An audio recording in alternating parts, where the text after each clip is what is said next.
Welcome in, everybody. Happy Thursday. If you guys could do me a favor and hit that share arrow and the repost button, that'd be great. Hi, Dennis. Oh, thank you so much for the cute star.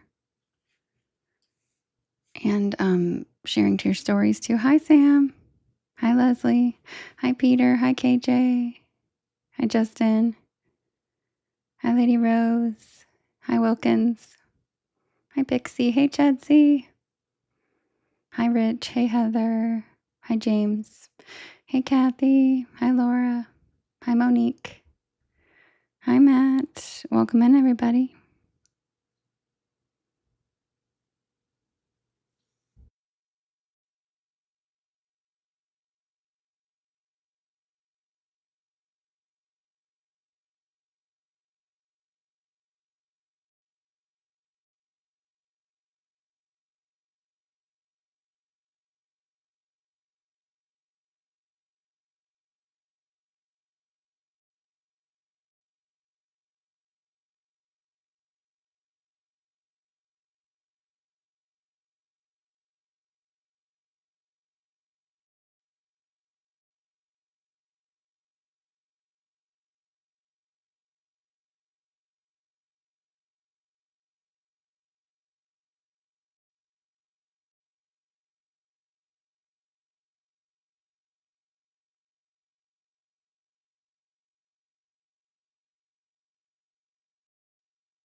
Oh, hi, Dafty Pants. Thanks for listening. Welcome from Scotland.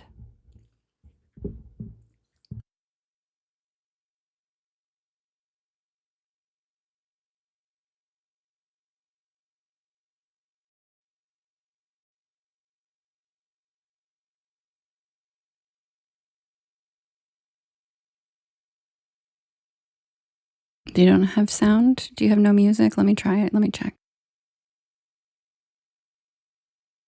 Thank you for letting me know, Dennis. I appreciate that.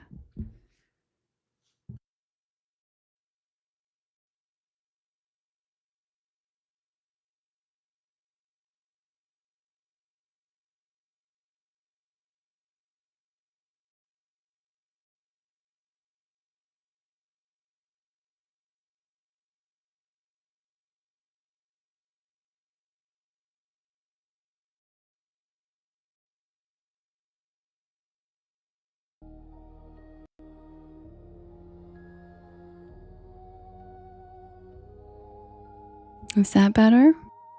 Sorry about that.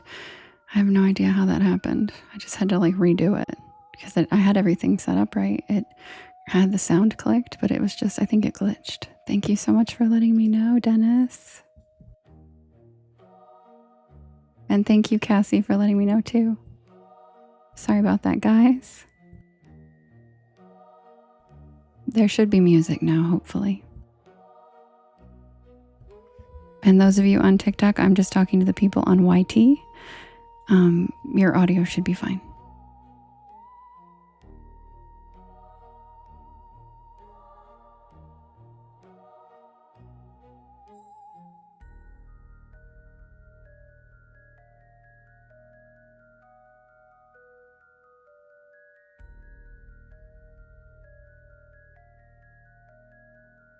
Thank you, Amy. Thanks, Amanda. Thank you, Shock. By the way, guys, feel free to write your story requests in all capital letters in the chat. I'll write them down and then we can vote. Thank you, Pixie. Welcome in, everybody. Happy Thursday.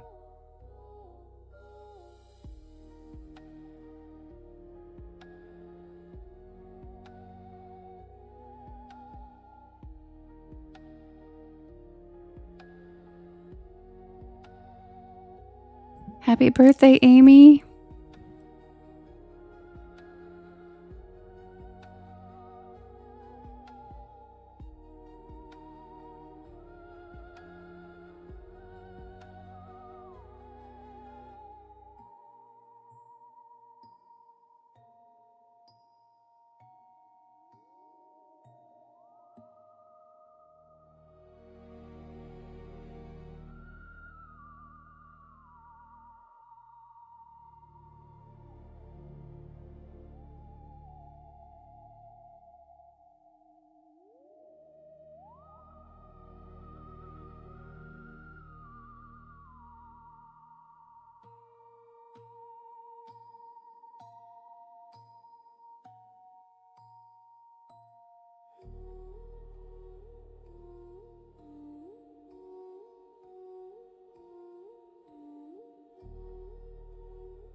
Thank you so much, Ruth.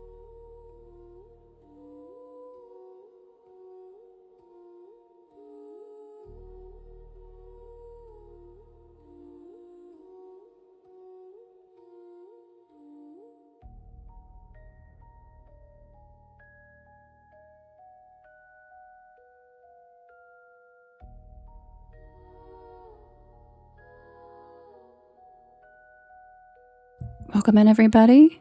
If you're just getting here, feel free to write your story requests in the chat in all capital letters, and I will set up the poll soon.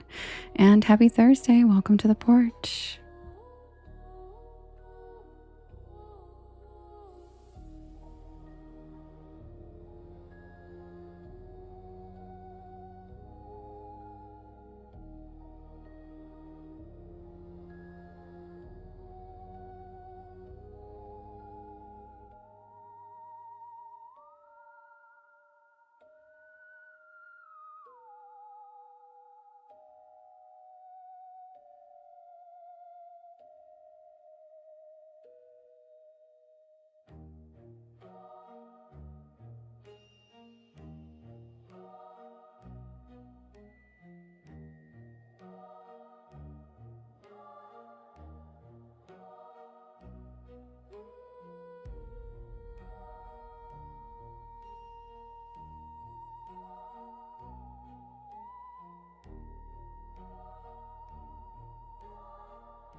You guys, it's not letting me set up the poll. It says that I used it 6 times today, which there's no way we did 6 polls after midnight yesterday.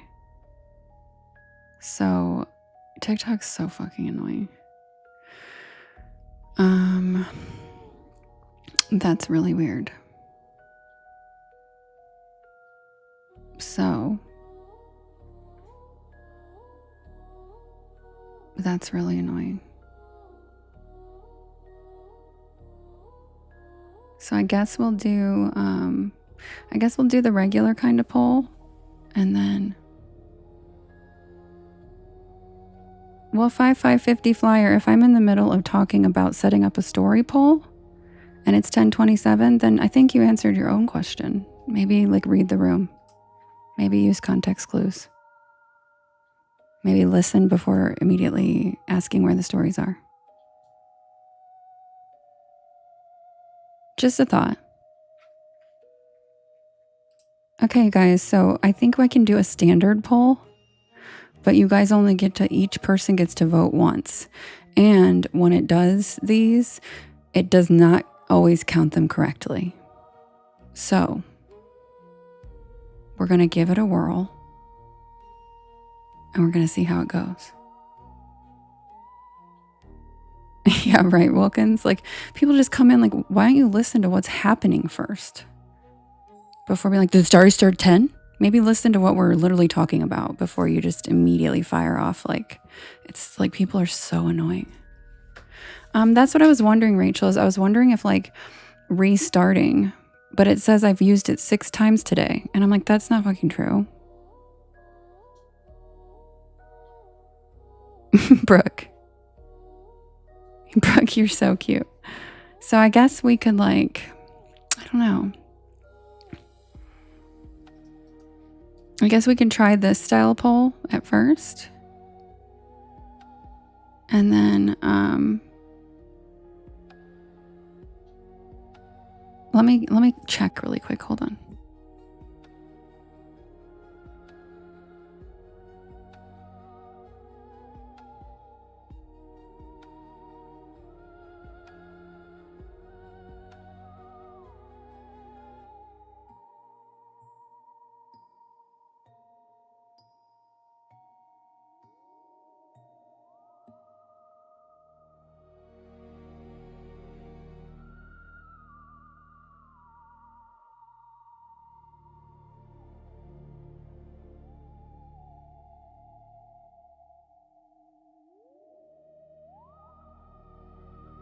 Okay, I'm gonna restart because I just looked it up and I think it's a glitch that I can fix.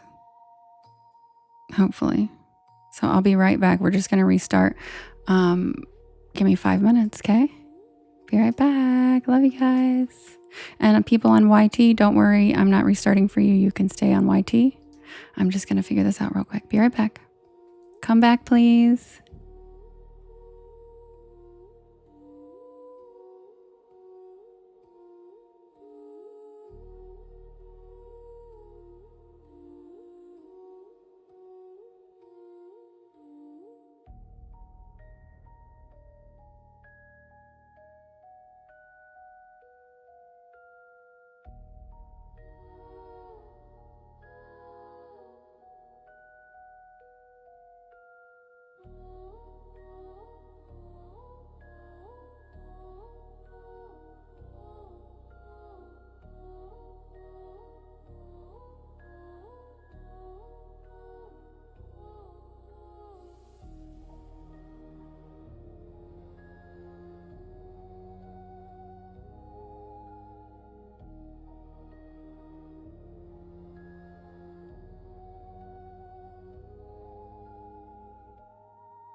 All right, I should be back up and running on TikTok. Thank you for your patience over on YT. I appreciate you guys.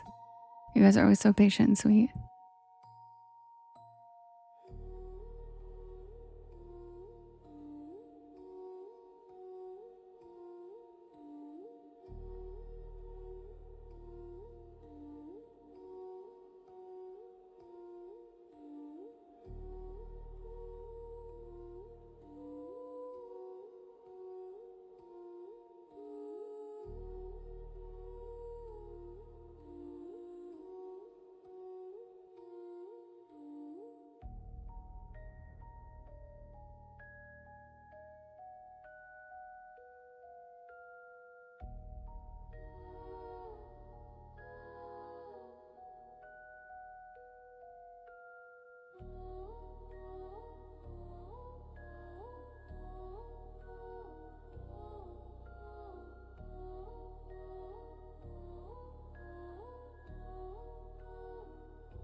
Oh, thank you, Elizabeth. That's so sweet. All right, it didn't make a difference. I tried, but it didn't change anything. So I guess we're just gonna have to wait till midnight to do the regular polls. And no big deal. Be right back with the first poll. Anybody's only going to be able to vote once. I'm sorry, but I guess that's okay, right? Whatevs. I'll put some long ones on the first poll so that they take up more time to go to midnight, and then we have more say. Yeah, we got this. This has happened one other time, and I just had to wait till midnight, and I don't know why it does that, but it's really annoying.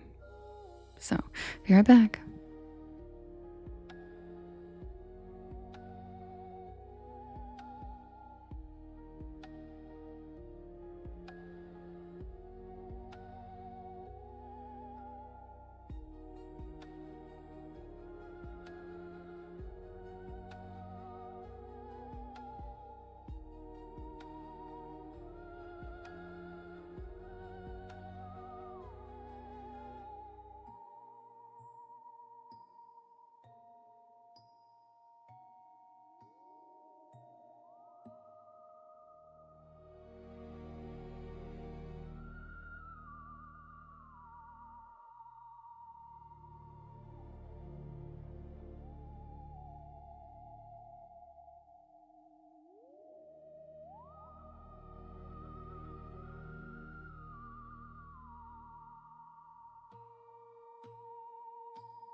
Okay, guys.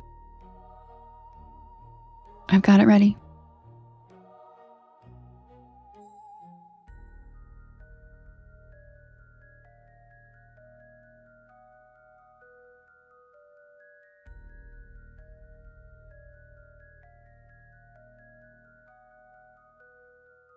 Oh my God, you guys. It just glitched out and now it's letting me do it. It just said something went wrong. And then I went back and like, we're not going to jinx it. Let's just see if it works. Yep. Yay, it worked. It's working. I tricked it. Okay, guys, you can vote in the top left-hand corner. You can vote up to 50 times and you can vote for more than one story. Mwah. It worked. It worked.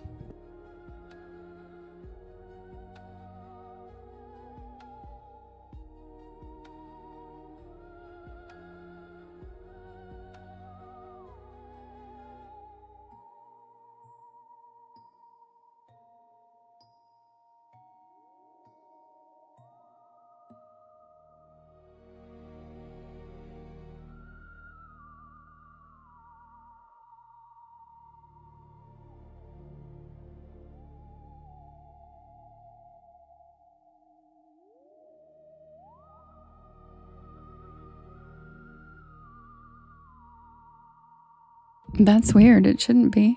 It's at the same level it always is. That's really weird. It shouldn't be. Let me check.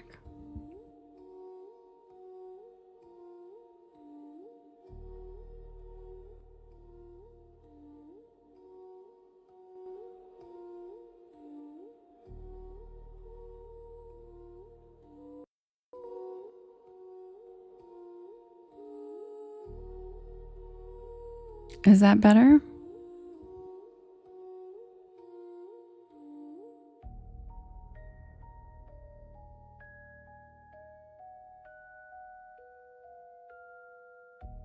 Is that better? Okay, good.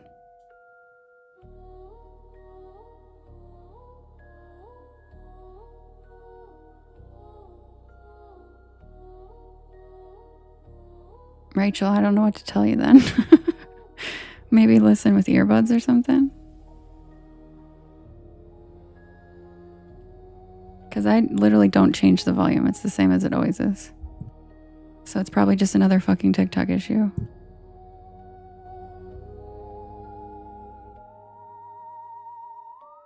Hi, Songbird. Thank you for the cute high five.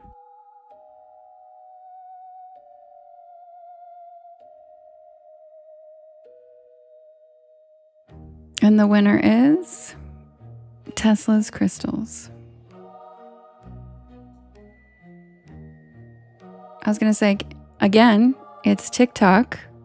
I am not in control of TikTok's volume. There have been no changes or alterations to my audio. Yes, can people please start mentioning the audio? I'd appreciate it. I have no control over it. Can my mods please start answering people who come in and keep saying stuff about it? Because literally every single person's saying something about it. And I have no control over it. We've tried to fix it. We restarted.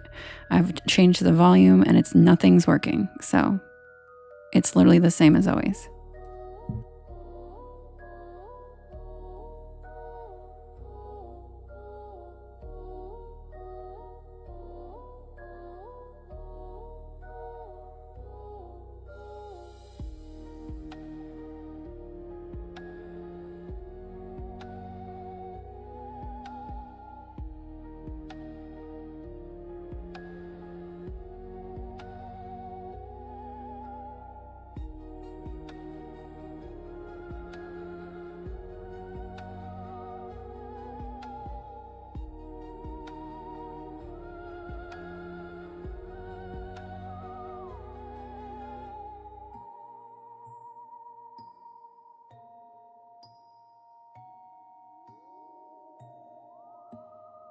We got a super fan box alert from Running Wild. Thank you. Thank you for your generosity.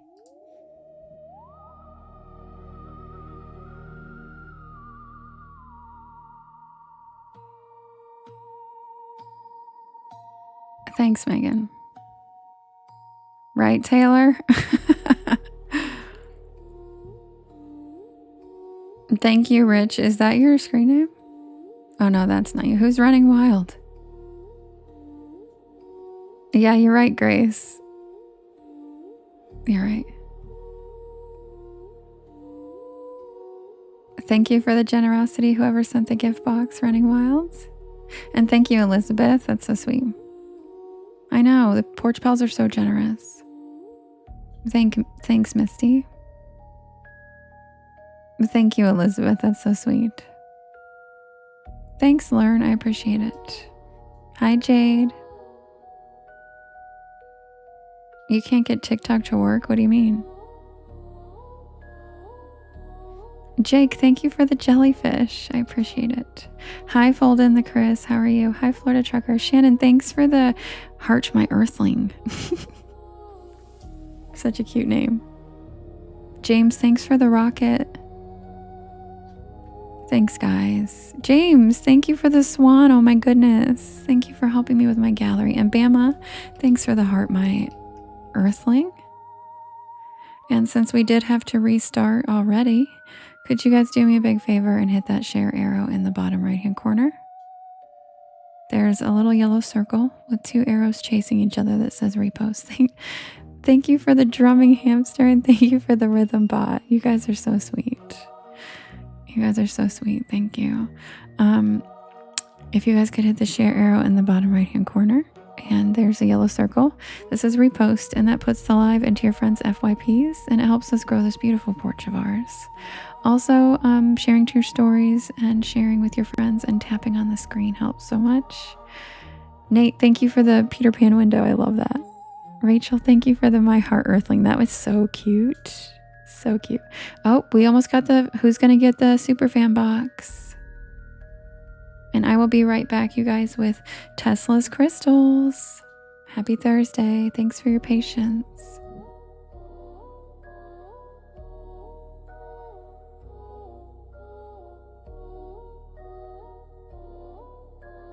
Congratulations, Gammy.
Hi, Jade.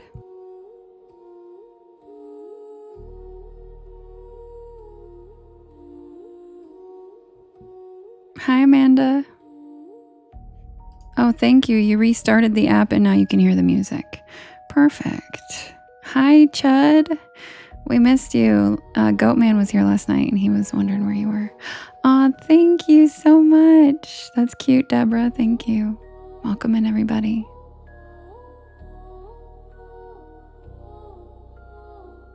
Thanks for your patience. Sorry, we've had some issues this evening and it's not even 11. So Thanks for your patience, guys. I'm sorry about that. It's out of my control, but I'm trying here as best I can. And tech issues really piss me off. So thanks for your patience. Give me just a second and I'll be right back with the story.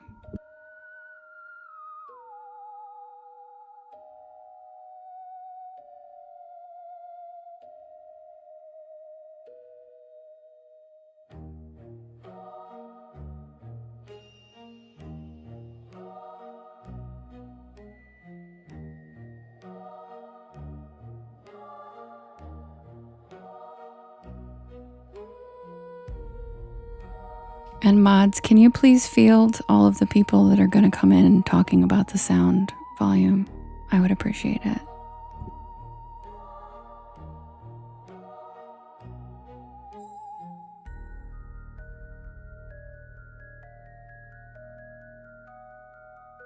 Thank you, Connor.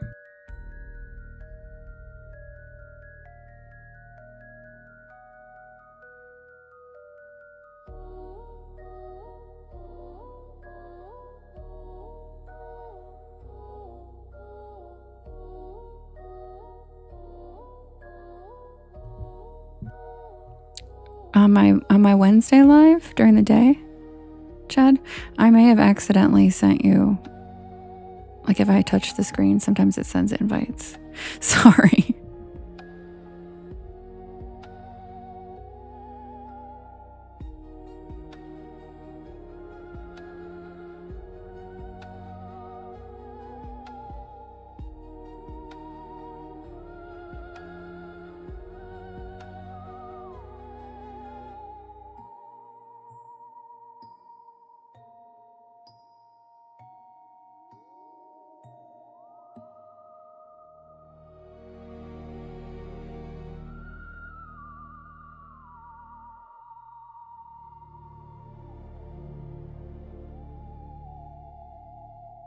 Hi, Lorna.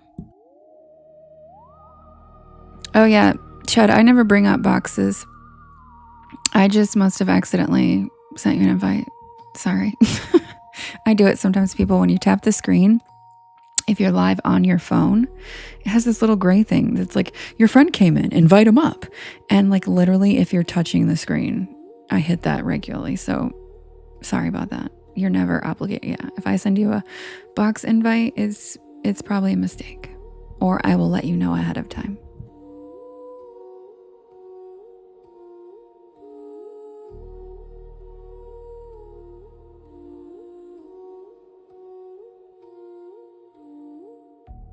Thank you, Jade. It's been a rough start. I could use a hug.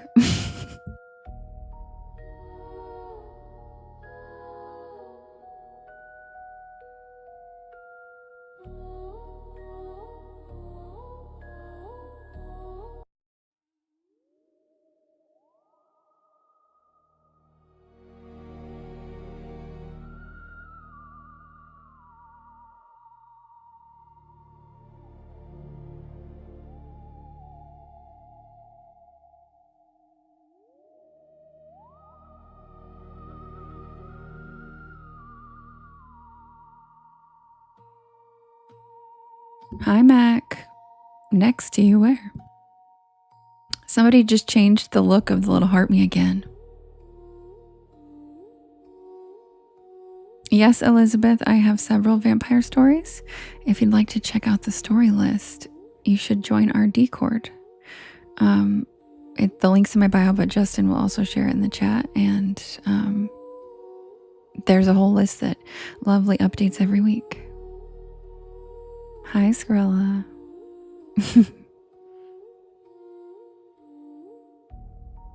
How was your nap? Thank you, Melly. Thank you, Foldin' the Chris. Oh, we got corn from Don.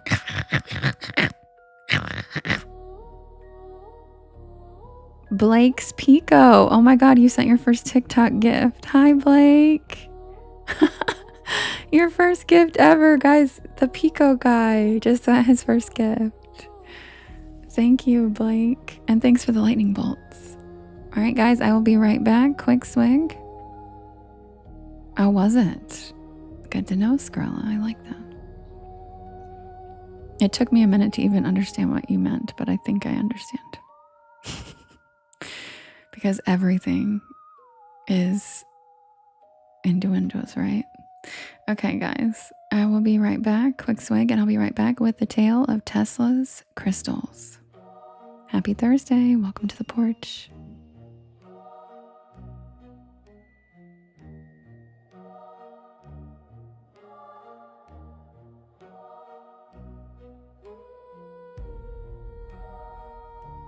Jade, I love how intuitive you are because you have absolutely no idea what we're talking about. And yet you threw in the Bible. Come, because you somehow you're so funny. I love you so much.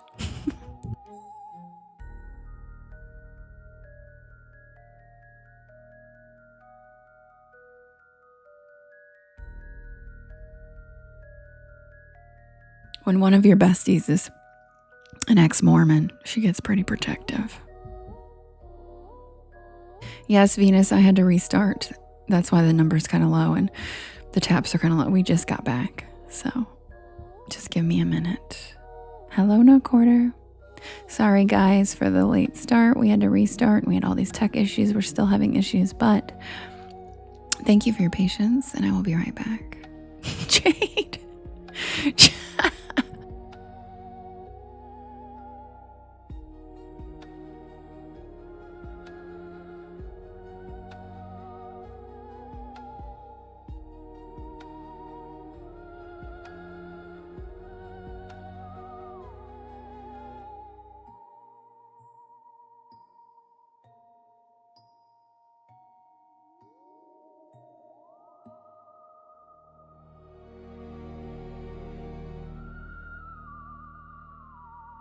By the way, Jade, you know that my German engineering ass would find a way to unlock that thing.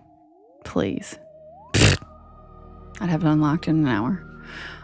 Thank you, Jess, for the galaxy's bestest.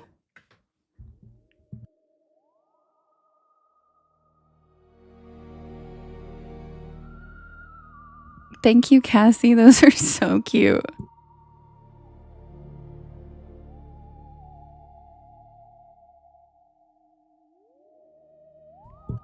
Jade said that's so true. You know it's true.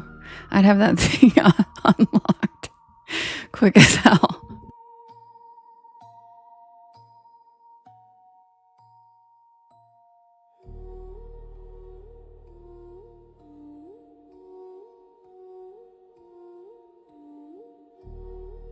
She's talking about me, Connor. She's talking about me.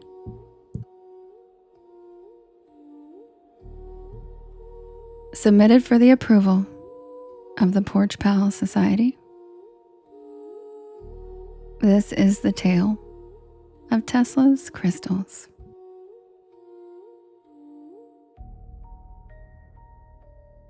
I'd use my Tesla brain for sure. Just a reminder, this is from my Unexplained series. These are not spooky necessarily, they are just unexplained because my bedtime stories are the popular ones, but I started my channel being a nerd because that's what I am. And these are 30-minute, kind of going back to my news reporter background, and they are just interesting, unexplained things that I think you guys would like to know. So I nerd out, and so this is not necessarily scary, but it is interesting as hell.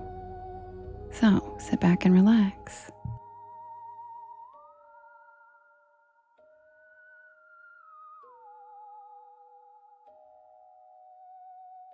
Jade, damn. Jade's on fire tonight.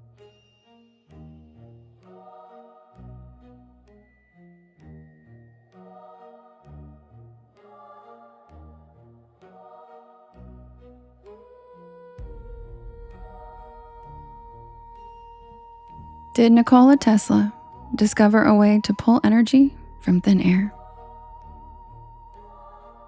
Some say yes, and the key to his discovery wasn't in wires, copper coils, or steam. It was in quartz crystals. You heard that right. Quartz. The very same mineral used in watches and beloved by crystal healers worldwide.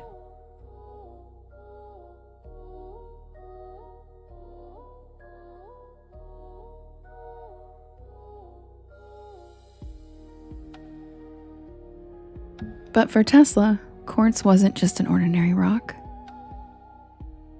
He believed it had incredible power. Enough to tap into the energy of the earth itself. Tesla was a visionary, and his obsession with quartz crystals went far beyond their beauty. He thought they could resonate with the natural frequencies of the world around us, and even connect us to something far greater.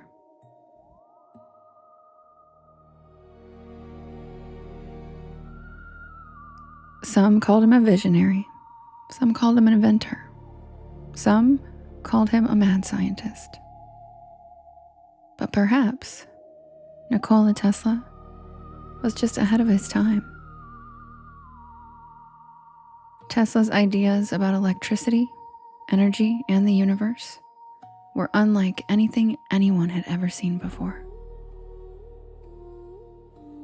His obsession with frequency and vibration led him to discover the potential of harnessing energy in ways that seem impossible even today.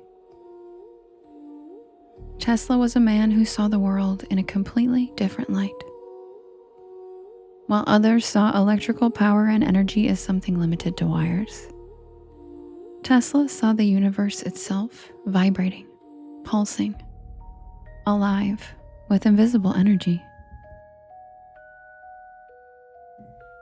His obsession wasn't just about creating new technology. It was about tapping into the fundamental forces of nature. And in his quest to unlock the mysteries of the universe, Tesla discovered something that would eventually captivate him. Something simple yet profound: quartz crystals.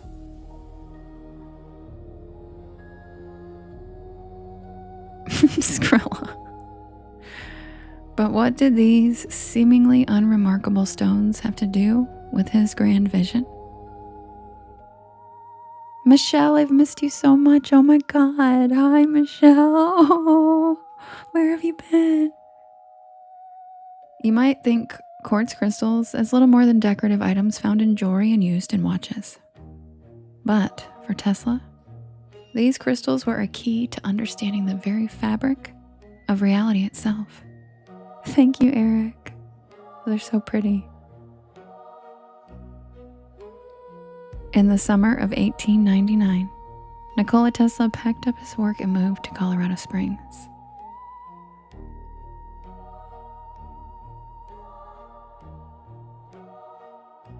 Leaving the hustle and bustle of New York City behind. But it wasn't just for a change of scenery. Tesla wanted to escape the noise. And not the typical noise you'd expect from a busy city. He was after something more subtle.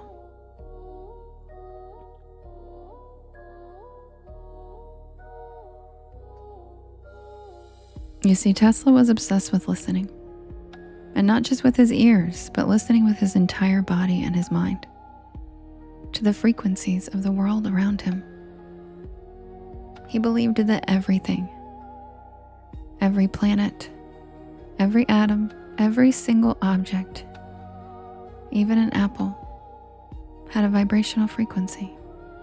And as we all know today, he was right.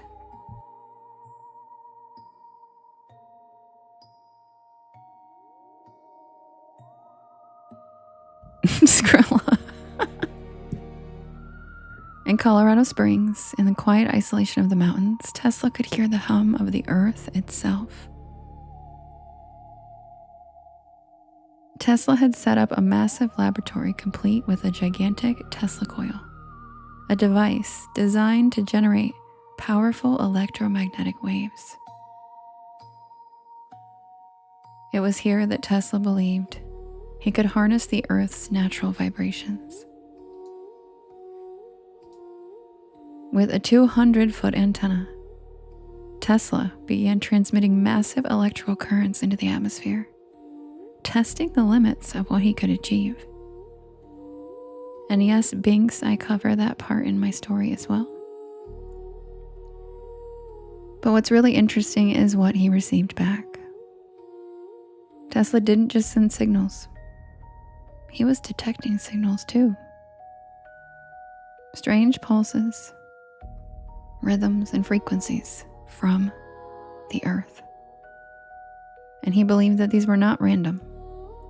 They were resonances embedded into the very fabric of the planet. Hi, Mystic. And in his quest to capture the Earth's hidden energies, Tesla used something crucial: quartz crystals. Tao, I don't think so.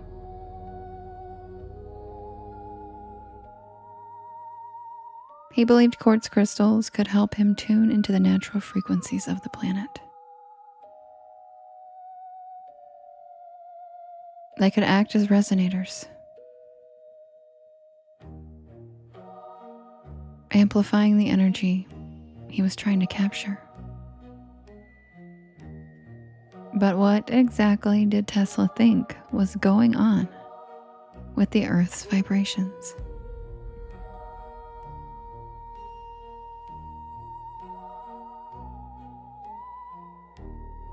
Now, to understand why Tesla believed quartz was so powerful, we need to talk about resonance. And don't worry, we're not diving into a physics textbook here. Resonance is what happens when one object vibrates at the same natural frequency as another.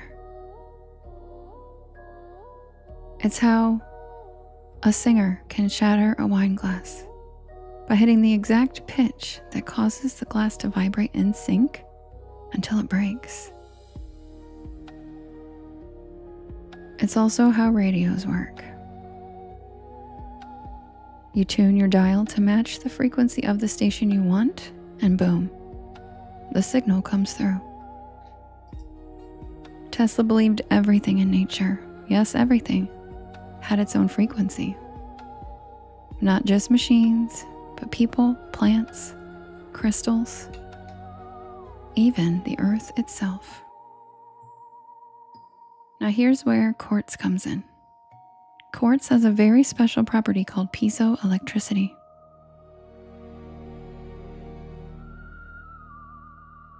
When you apply pressure to a quartz crystal, bend it even slightly, it generates a small electric charge. And when you apply electricity to it, it vibrates. Not randomly, but at a very precise frequency. That's why quartz is used in watches, in radios, in computers. Basically anywhere you need a stable and reliable frequency. But Tesla believed that that was just scratching the surface. To him, quartz wasn't just a clock component. It was a tuning fork for the Earth. Remember earlier when we talked about Tesla hearing the Earth's frequencies? Well, it turns out he was right. And it really does vibrate. It's called the Schumann resonance. A low-frequency electromagnetic pulse created in the space between the surface of the Earth and the ionosphere. It naturally oscillates at around 7.83 hertz. That number might not mean much to you, but here's what's interesting. That's the same frequency range as alpha brainwaves. That's the meditative state your brain goes into when you're calm, relaxed, or deeply focused. Yep, the same frequency as the Earth. Now, Tesla believed that by using quartz, he could resonate with that frequency. And if he could match it, maybe he could extract energy from it. His idea was simple but revolutionary. If you could tune your equipment to the same frequency as the Earth, you wouldn't need wires. You wouldn't need fuel. You could just pull raw energy directly from the planet's electromagnetic field. And he called it wireless power transmission. And crystals, especially quartz, were the tuning mechanism.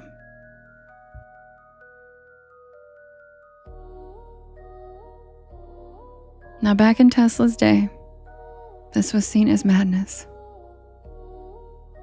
Scientists and engineers couldn't wrap their heads around the idea of a world without power lines, without combustion, without oil. But Tesla wasn't trying to invent the future. He was trying to return us to the natural order, where energy wasn't something we mined or burned, but it was something we resonated with.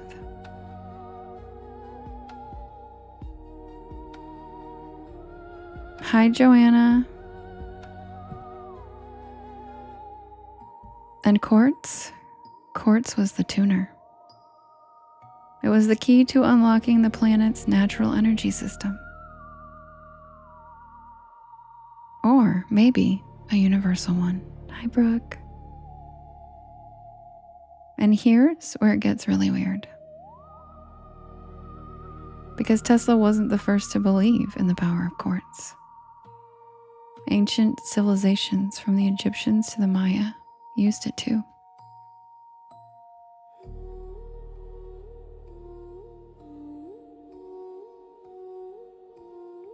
In Egypt, many of the granite blocks used in the Great Pyramid of Giza contain a high concentration of quartz crystals.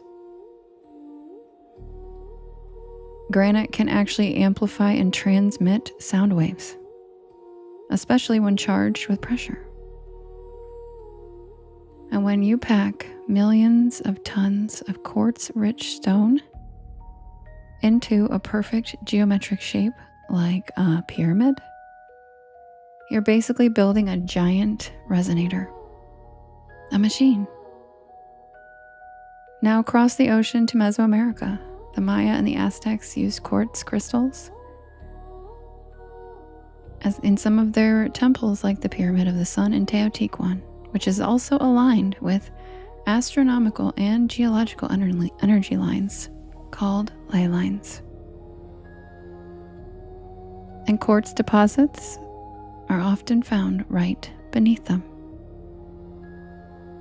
Maybe they were tuning into the same thing Tesla was trying to do. Ancient people weren't just randomly stacking rocks. They were measuring, aligning, resonating, just like Tesla. Some researchers believe these ancient sites weren't places of worship, but they were energy centers, devices, amplifiers that used vibration and resonance to connect with the Earth's natural energy field.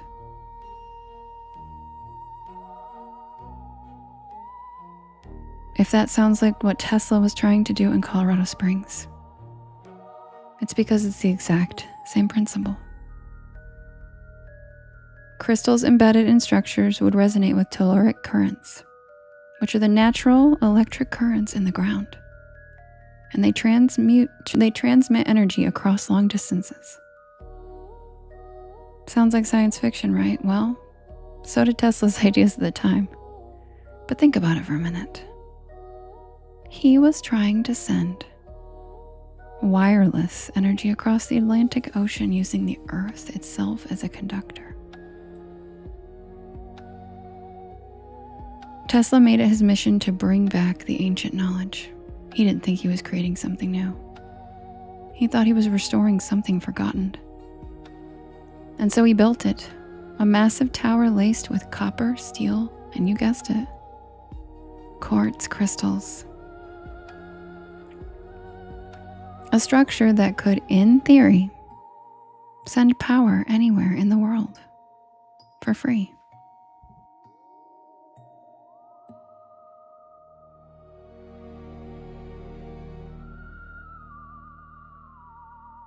But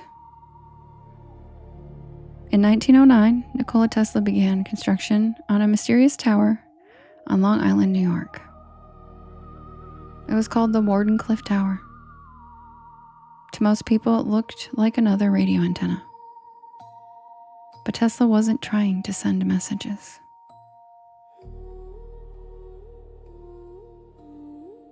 He wanted to send energy through the earth.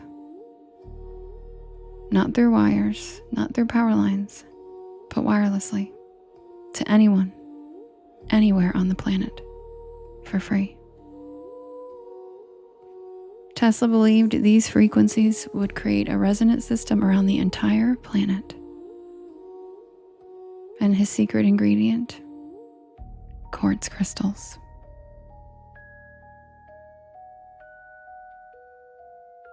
Tesla embedded quartz and other piezoelectric materials beneath the tower. He believed they would amplify the resonance of the Earth's own frequency, allowing him to create a planetary tuning fork. Once tuned, any device equipped with the right resonator could draw power from the air, clean, safe, and limitless. And that's when the trouble started. Because Tesla wasn't just building a power source, he was threatening to make entire industries obsolete.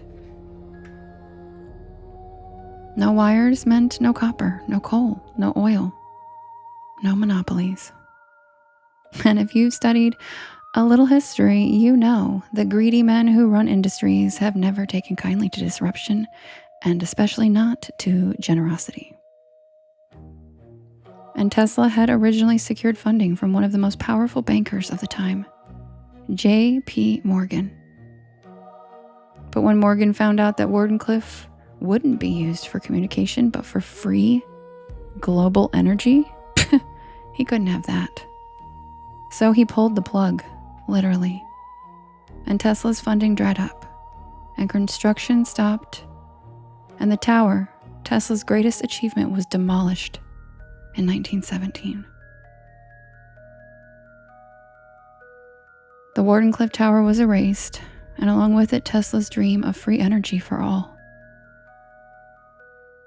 In the decades since Tesla's death, many of his ideas, like wireless energy, resonant frequency, crystal-based communication, have all quietly become real.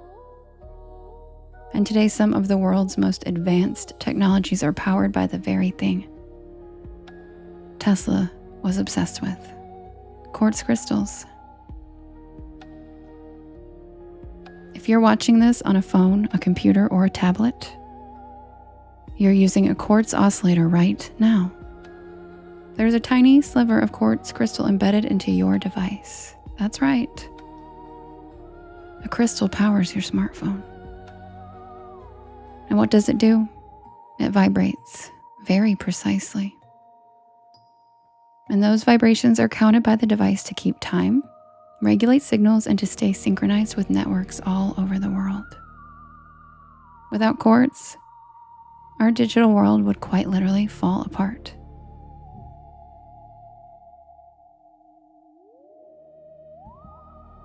But it goes way beyond phones.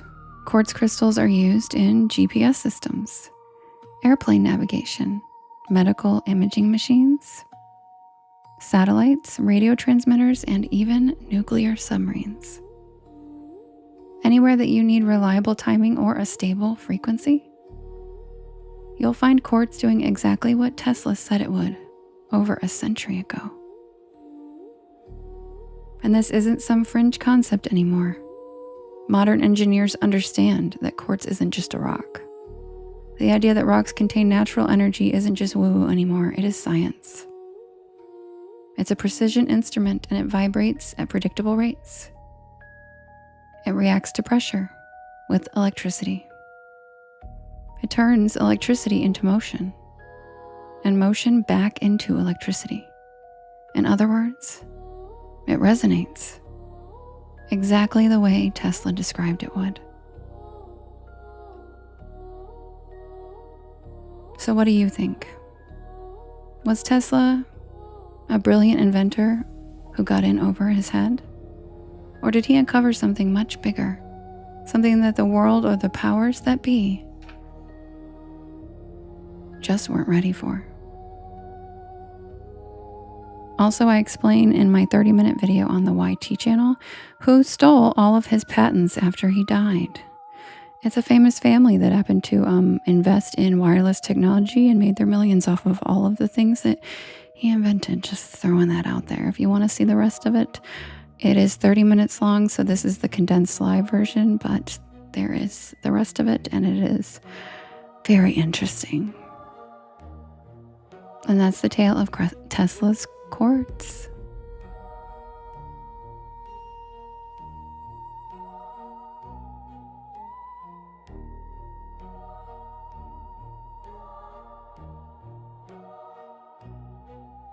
And yes, girl, you do realize I was like explaining like quantum mechanics and physics, right?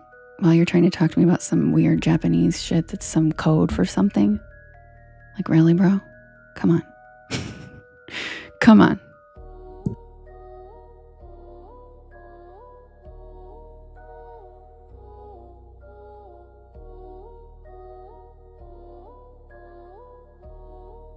Like, maybe I'm using a high level of my brain power. I don't know, explaining, quantum mechanics to the porch pals. Just throwing that out there.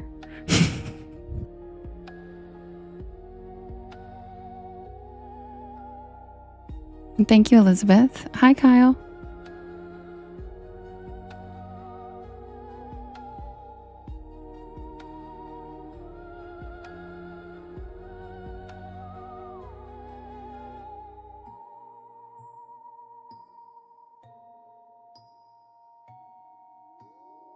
Yes, and I still don't know what that means.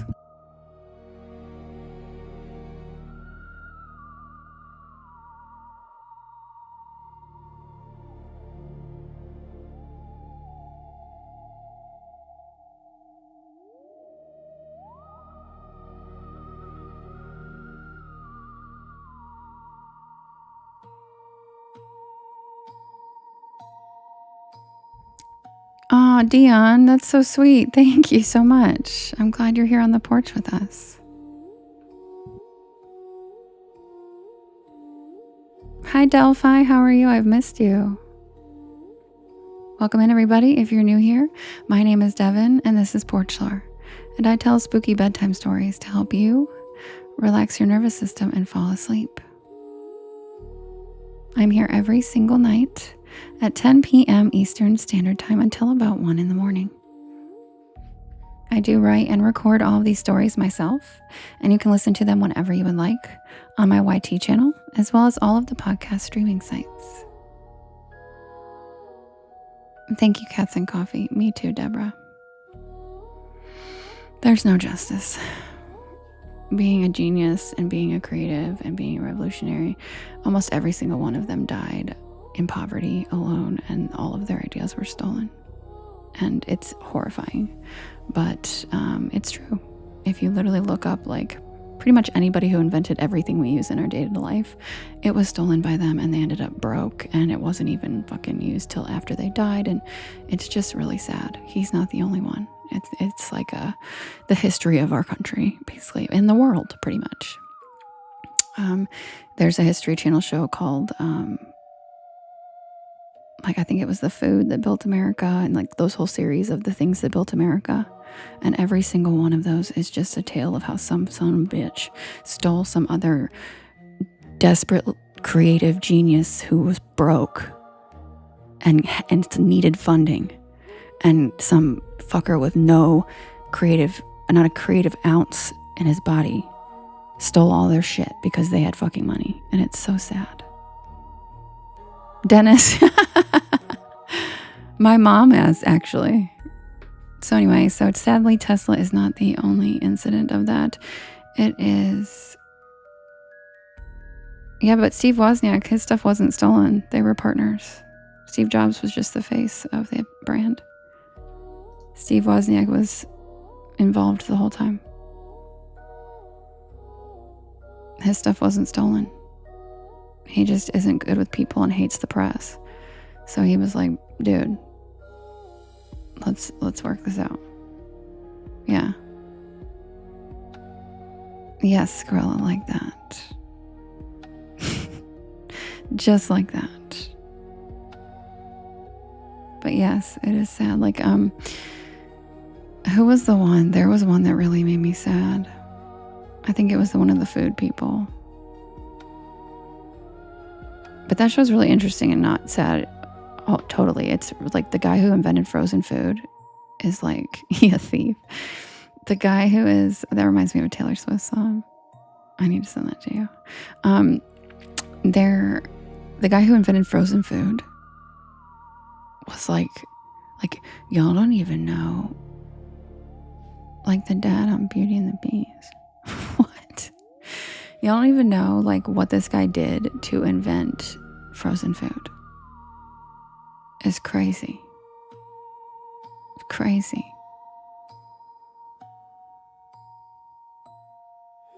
Yes, thank you, Rachel. Clarence Birdseye. That dude. Bravo, Clarence Birdseye. You know the Birdseye frozen food? Yeah, that's his. Still around. And you know what he did? He went and lived in a shack in like the Arctic to test how to freeze food with like no heat, nothing. And he sat there bundled up for years testing how to flash freeze food and how to freeze food so it would still have taste. Like fucking amazing. Amazing. Like what a genius. Amazing. Anyway, I could geek out about inventors and like outside the box thinkers forever, but those shows, if you guys are interested, History Channel has the Food That Built America. And yeah, really, Elizabeth, you know how much food waste he prevented and how he helped people in poverty able to eat? Because yep, and then Swanson made all the money. Bingo, and then Swanson made all the money. That's exactly correct. But yeah, it was crazy. Like he got frostbite. I think he like lost fingers to bring us frozen food. And like you're a patent attorney, so you geek out. Okay, me too. I'm not a patent attorney, but I geek out of this stuff. I'm not the only person then. Like the Food That Built America is a fascinating show. It tells you about like literally, I don't know, all of those, the whole series, the Food That Built America, the brands that built America, all those. It's very interesting. It's sad, but it's very interesting. It's sad that most of them had their ideas stolen, but that's fascinating. And yes, Wilkins. Yes. So again, like I said, these families have been fucking over creative geniuses for centuries, and they're still the families that are in power. So that's cool. Okay, yes, Joe, that would be fun. I also come from an entire family of attorneys, so not copyright attorneys, though. I agree, Rachel. Anyway, enough about Nikola Tesla and his genius. Welcome in, everybody. My name is Devin, and this is Porch Lore. And I tell spooky bedtime stories to help you relax your nervous system and fall asleep. And I'm here every single night at 10 p.m. Eastern Standard Time until about 1 in the morning. And I do write and record all of these stories myself. So if you'd like to listen to them when I'm not live, they are all on my YT channel, as well as all of the podcast streaming sites.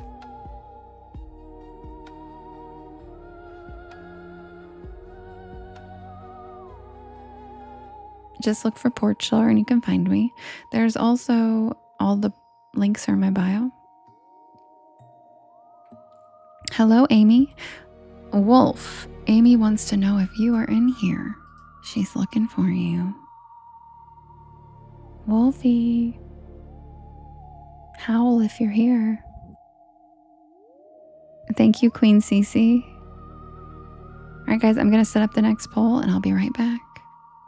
Oh, thanks, Viola. You're so sweet. I love you too. Your brother worked in the DC patent office. Interesting, Arcangelo. Bark.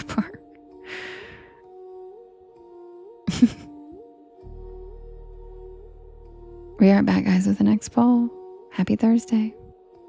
Kim.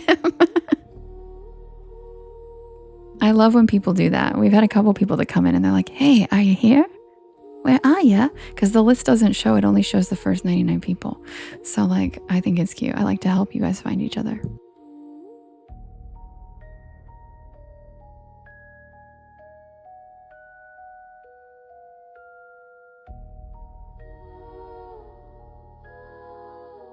Yeah, friend.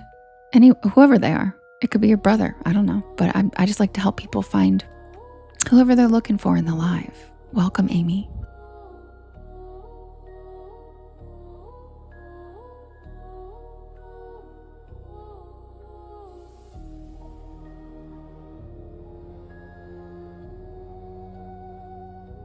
Oh, thank you, Jess. Yeah, we're all trying to help Amy find her friend Wolf now. But I'm guessing he's not in here if he hasn't howled yet. Gabriel said, with the owner of a gray Nissan, please come to the parking lot. Your lights are on. Good one, Gabriel.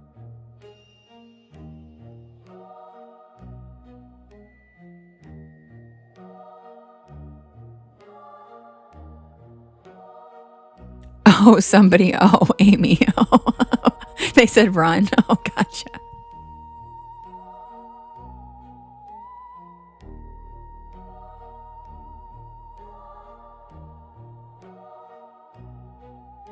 It's genuine. It has genuine mirth. Thanks, Gabriel. That's such an awesome compliment.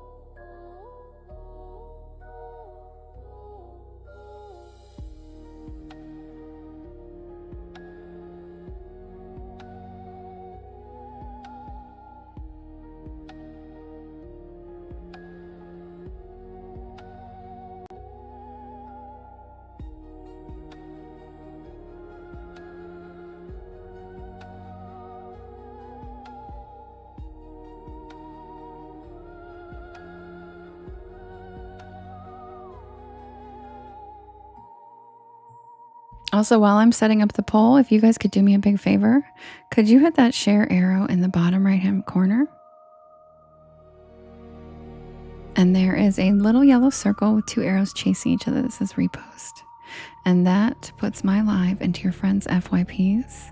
And it helps us grow our beautiful porch. Also, sharing with your friends and sharing to your stories helps so much. Did I see a viral video of 2 capybaras walking into Brazilian parliament? No. What? Oh my God, let me see those babies.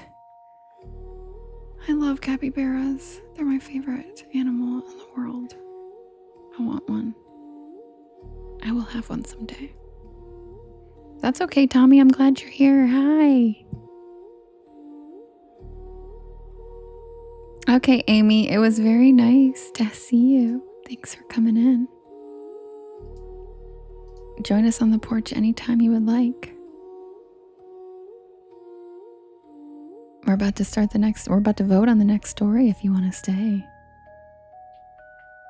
Yeah, thanks for the follow, Amy. You might like the stories. We're about to vote. They're like, are you afraid of the dark? Goosebump style. They're not that scary. Okay, guys, be right back. I'm filling out the poll. Don't worry, Joe. I'll put the poll up in just a second and you'll see it in the corner. Jade said, Amy, don't go.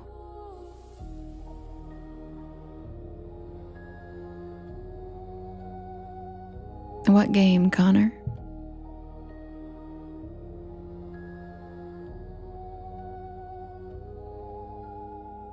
Jade, one of us.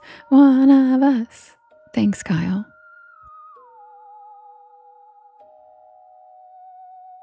Oh my gosh, really? Tolstoy, that makes my heart so happy. How have you been, cutie? I miss you. Where you been?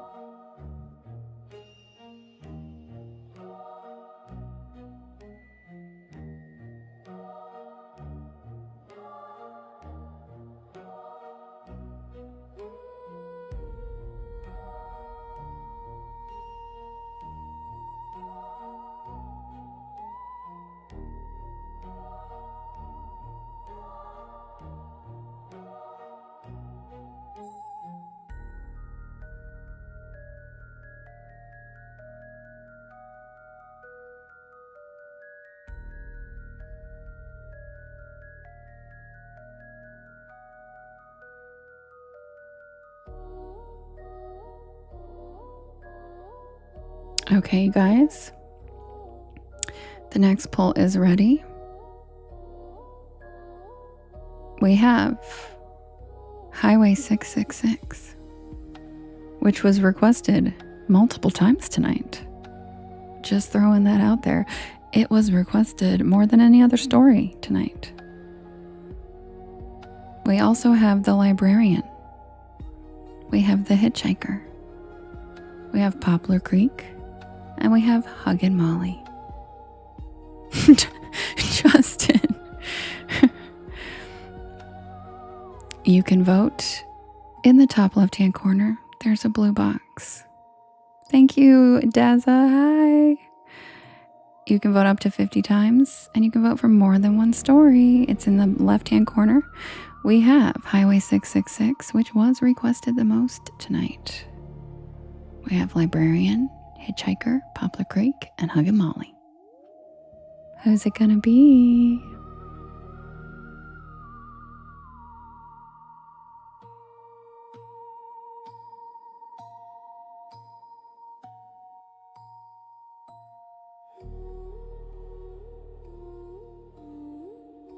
Thank you, Jade.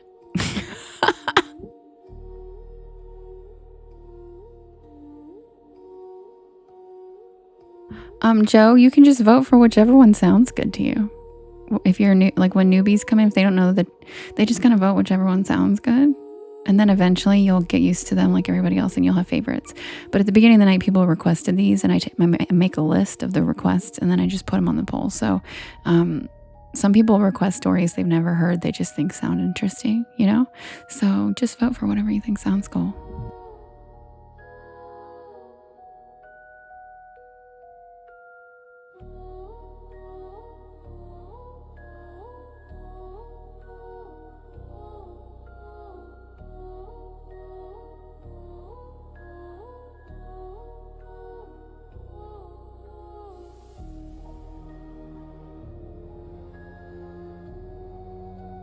Level 16 for Daza.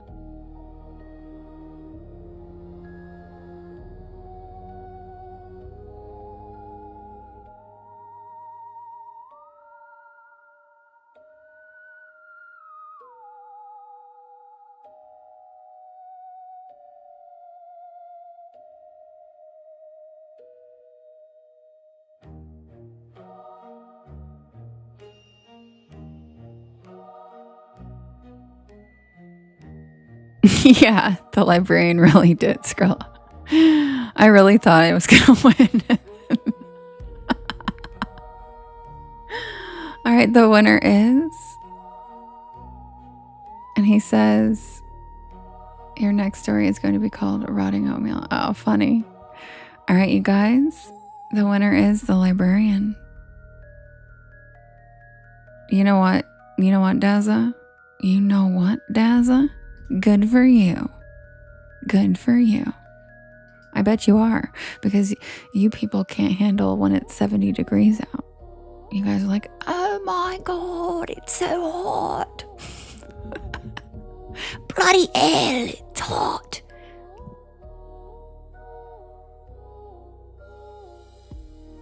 Oh, Kim talking shit. See, nobody's ever gonna let him live that down. No one's ever gonna, they're like, nope, dude, would you even be here? Would you even be here?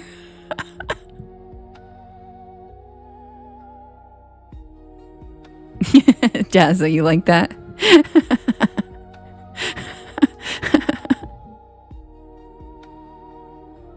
It's been like 95 in Daz's area. Really? Oh no. They're melting over there.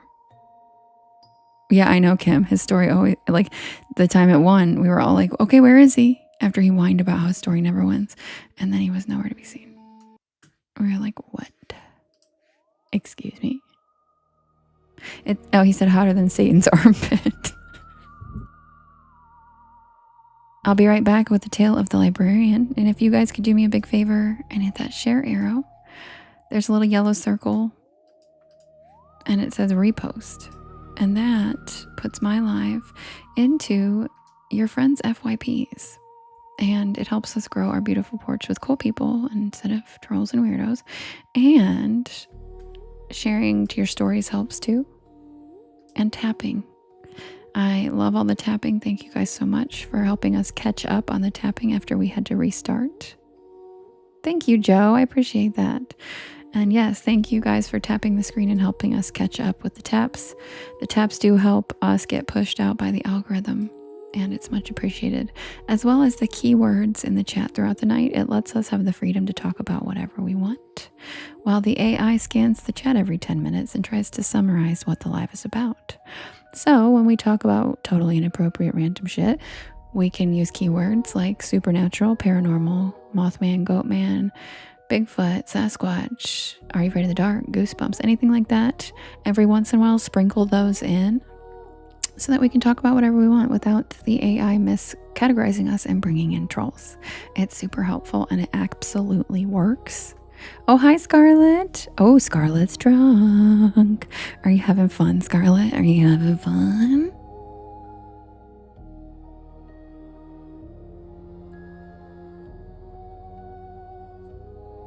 What are you sorry about, Scarlett? Don't be sorry that you're drunk. I'm glad you came in here and said hi, drunkie. How you doing, cutie? Glad you're here. Are you having a fun night? It made you do a CAPTCHA?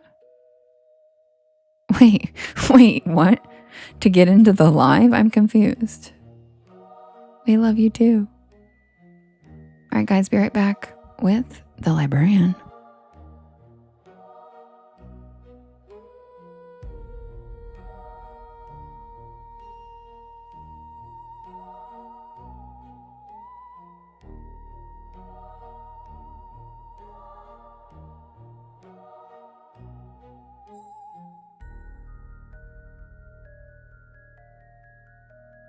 Hi, Lorna. Happy Thursday. That's so weird, Kim. You've been crying for people you don't even know. Yeah, girl. Have you been drinking dark liquor?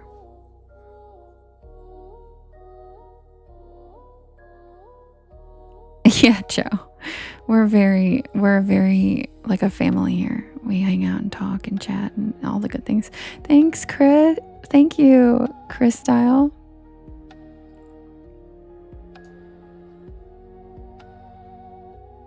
Oh, okay. I'll check the Discord. Okay. I'm sorry, Lorna. Everybody give Lorna some extra love tonight.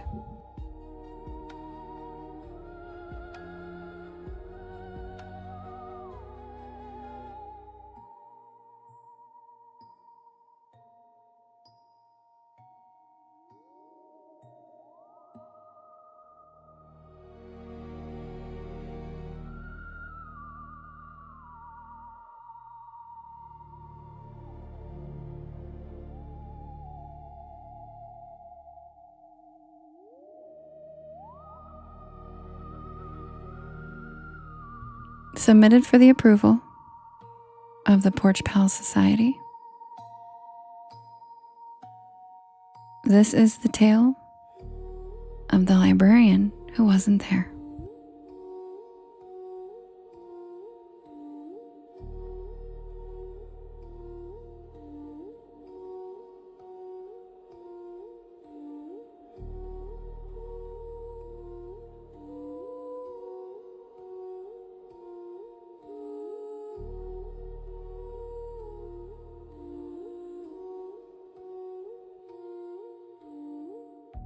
It was supposed to be temporary. Just a little side job while I figured things out. I moved to Concord, Massachusetts after my lease ran out, and I had finally accepted that my job in the city wasn't working out. I needed space, a chance to hit reset. I figured taking a part-time position at the town library would be the perfect way to keep busy while I regrouped. The town had been frequented by the likes of Thoreau and Emerson, so I was honored to land a job at such a historical library. The library itself was older than most buildings downtown, one of those carved stone places with ivy on the walls and stained glass windows that always looked dusty, no matter how sunny the day was. Hi, Country Raven, love you too. It had that scent that every library seems to carry. Paper, mildew, and something like dried leaves. But there was something else in this one. Something I couldn't name. From the start, the locals avoided talking about it. When I told the guy at the bakery that I was working at the library, he paused. And he said something about watching the clock.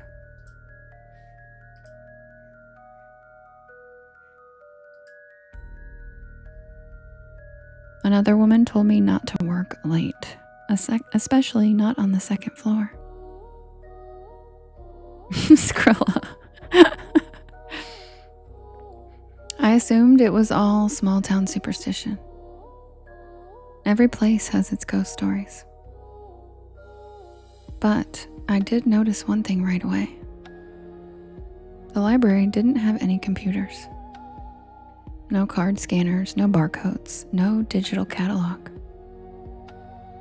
Instead, everything was logged into a massive leather-bound ledger, the kind that looked like it belonged in a medieval monastery.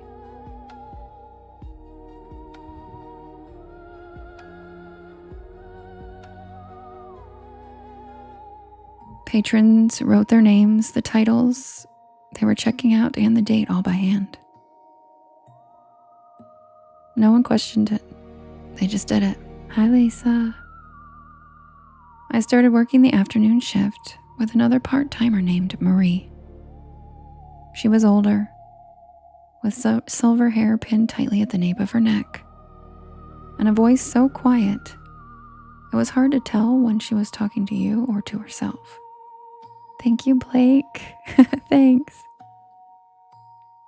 She always left by 5, no matter what. One evening, I stayed late on accident. I had lost track of time, shelving old newspapers in the history section on the second floor. Thank you, James. The light up there was terrible, yellowish and flickering, and the windows were so grimy they barely let in daylight. By the time I realized how late it had gotten, the sun was already gone. I figured I'd just close it by myself, easy enough. Except when I came back down, the front door was locked from the inside.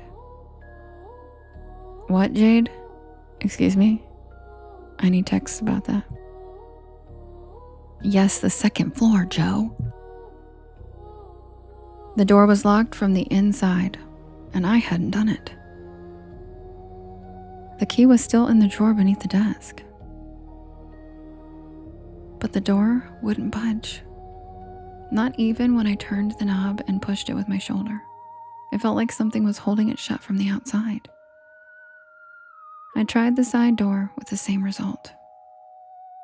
The air had gone cold, unnaturally so, and I noticed for the first time that the library had no central heating. No visible vents, just these old wall radiators that never actually seemed to warm up. That's when I heard the cough. It echoed from upstairs. Thank you, James. Dry and raspy, like someone clearing their throat for the 100th time. I called out, thinking maybe someone else had gotten stuck inside too. But no one answered. The lights on the second floor flickered and then went out. Thank you, Nate. I waited a moment, listening. Nothing. No footsteps. No whisper of clothing. No shuffle of movement. Just silence. Still, I made my way back up the creaking stairs. My phone had barely 1 bar of signal, and my inadequate flashlight was too weak to cut through the shadows. I figured I'd just do a quick sweep, make sure no one was up there, and then try the phone line downstairs. The upstairs reading room was colder than the rest of the building. My breath fogged in the air. And the bookshelves loomed taller, more like barricades than furniture. And that's when I saw her, sitting in one of the armchairs by the window. A woman. Long skirt, dark shawl, gray hair tied back. Eyes hidden in the shadows. At first, I thought it was Marie. But this woman wasn't moving, she was just watching. I asked if she needed help. Still nothing, not even a blink. I took a cautious step forward, and that's when I saw it. Her reflection in the window behind her. It didn't match. Good night, Lorna. We love you. Sweet dreams.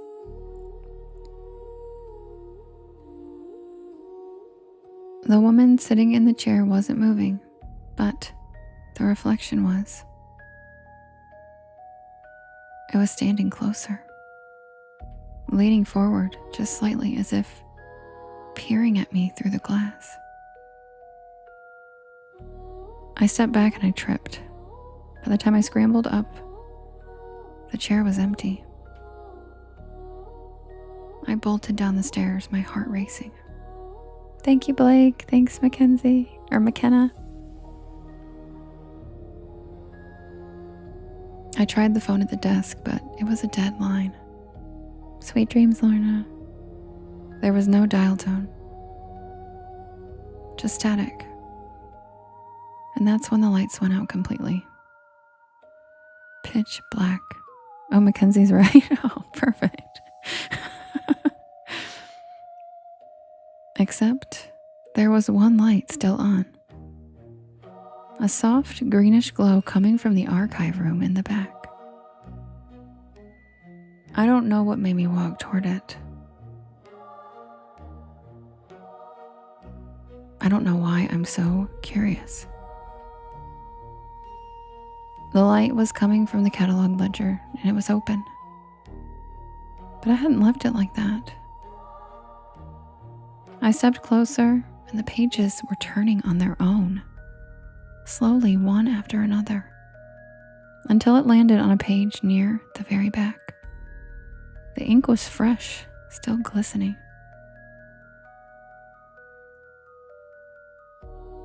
A single name written in looping cursive. My name. The date next to it, not today's, tomorrow's. And beneath that, in smaller handwriting, the word returned. I slammed the book shut, and when I looked up, the lights were back on and everything seemed normal. The front door, it was standing wide open now. No wind, no sound, just the quiet, empty street outside. I grabbed my bag and I left without locking up. The next day I quit. No explanation, no 2-week notice. I just packed my things and I left Concord behind. But I couldn't stop thinking about it.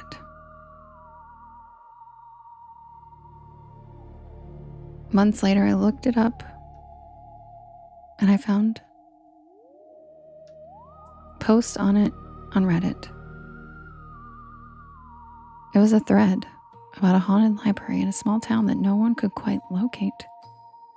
People claiming to have visited once only to find it vanished the next time they tried. A few even shared drawings of the librarian they remembered seeing there. Gray hair, black shawl. Someone said they'd tried to take a book home, but the ledger wouldn't let them. Their name showed up under a heading called Unreturned. They said the librarian had watched them sleep that night and every night since. I never posted anything in the thread. I didn't want to. I tried to forget about it. But sometimes, just before I fall asleep, I hear that dry cough, echoing down my hallway.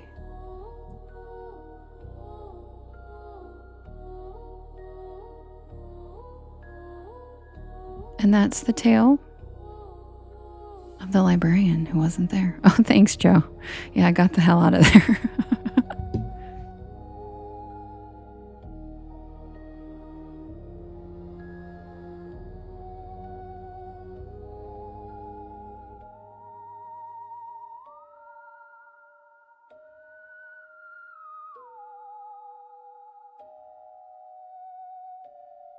Thank you, Tolstoy.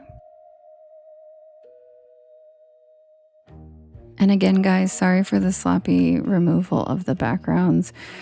It's not usually like this, but TikTok changed the dimensions, and this weekend I will probably get around to reformatting all of the over 100 backgrounds that we have. It's going to take me like 3 hours. So you actually kind of like when I drag it across the screen, Tolstoy.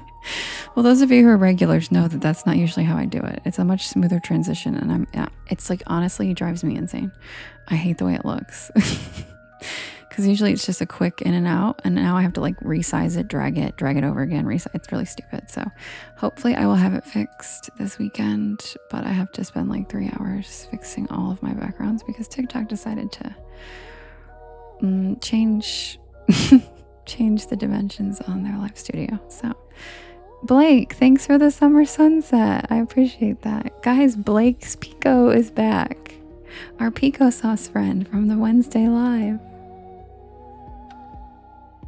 All right, guys, I'll be right back with the next poll so we can vote.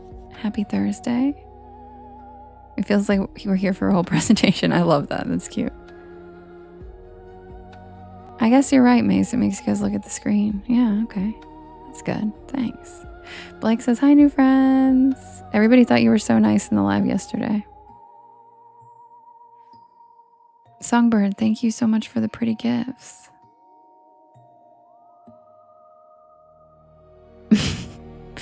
All right, guys, I will be right back with the next poll. And if you are new here, welcome in. My name is Devin, and this is Porch Lore. And I tell spooky bedtime stories to help you relax your nervous system and fall asleep.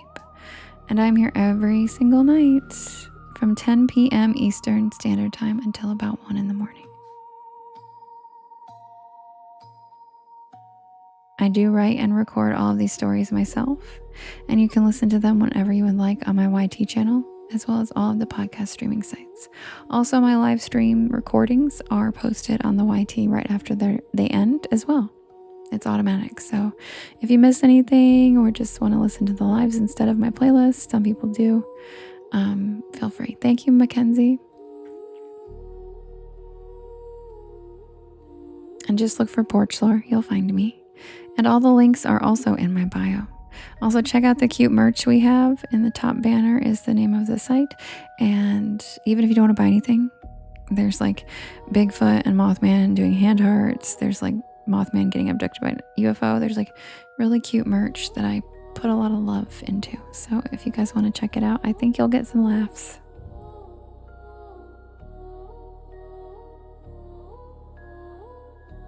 Oh, Mama Saurus, I'm so glad. Thanks. Hi, Kendi. Hi, Vampire. It's the top banner. You just type in Porch Lore and then .store. And there's a whole bunch. And there's different categories, and it's just fun stuff. It's not all like my logo. A lot of it's like fun cryptids. And I have a series called the Cryptid Arcana, which is the famous cryptids as the major arcana tarot cards. Thanks, Vampire. And so I have like the Fresno Nightcrawlers are like the Fool tarot card, right? So, and like the Kentucky Goblins are the Hanged Man. And like, it's very cute. So even if you guys don't want to buy anything, I think you'd like it. And thank you, Vampire. Welcome in. Bryce, thanks for the corgi booty. Appreciate it. So cute with little toots. How are you, Vampire? Nice to see you. Kyle, no, I don't. Well, not for other people. For myself, yes. But I don't do it for anybody else. I'm glad you're going to be okay. Good. Hi, Shorty. Gouda and Jimothy go on an adventure. That would be so cute. Yeah, sorry, Kyle, but I know a lot of people who do. I can refer you to somebody, but I don't. Hello, you. How are you? All right, guys, I'll be right back. I am. I'm good, vampire. It's nice to see you again. Mark, you can't find me? Try, did you look for porch lore? Because I'm there. And I'm live on TikTok right now. But I did have to restart earlier. Maybe you just happened to look for me when I was restarting. Yeah, I'm obsessed with Jimothy, Scream Queen. I'm obsessed with him. I like literally look at videos of him every day. Every day. I can't even like, oh, he's so cute. And he's just such a little trooper. He's just so carefree. He's so cute.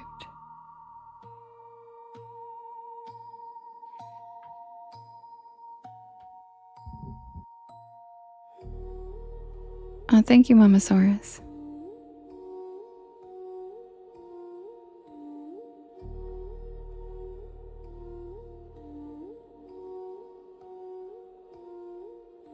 And yes, Jade is right. Sometimes I will do oracle cards on Witchy Wednesday when I'm feeling the vibe. But I haven't done that in a while. I guess I could do that soon. I haven't done that in a while, have I? Could do the tree cards. Those are my favorite. Because I also get to teach you guys about trees.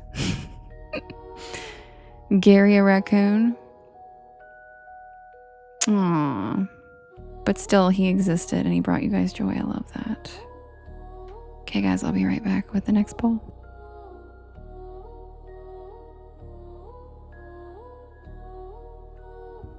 Nothing's really usually, I feel like most things come for a season, you know? So Gary's season was fulfilled. He was just there to bring you lots of joy and happiness. You tell people he's your manager. I love that. That's so funny.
Okay, guys, the next poll is ready. You like my t-shirt oracle, or my tree oracle cards? Right, me too, Jade. I love them. Your son says goodnight. Tell him I said goodnight, James.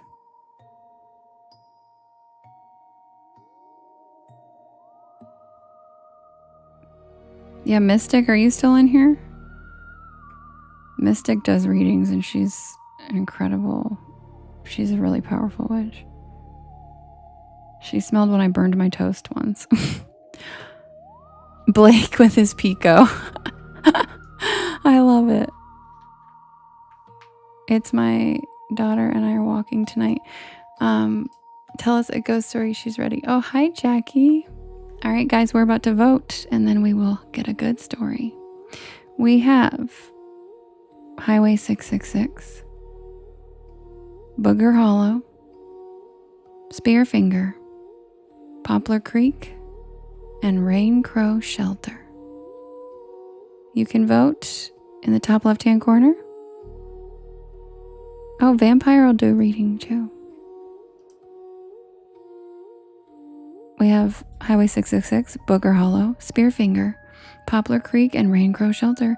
Who's it gonna be? Highway 666 was requested by like 4 people tonight. It was the most requested story we had.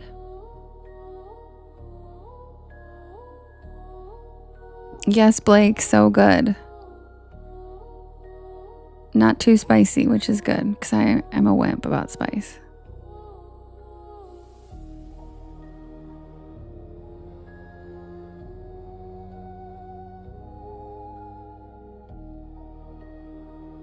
Okay, Vampire. Hey guys, if you would like a reading, Vampires does readings too. But be sure to message this actual account. Don't look it up later because there are people pretending to be this cutie right here. This effervescent vampire from Providence. Oh, you're from Providence? Ooh, cool. So much history in Providence. I know Tolstoy. The porch pals are so funny.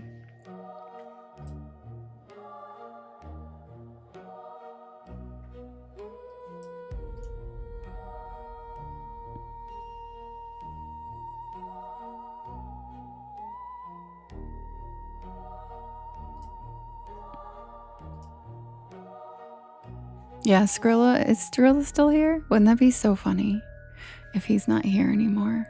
And it wins.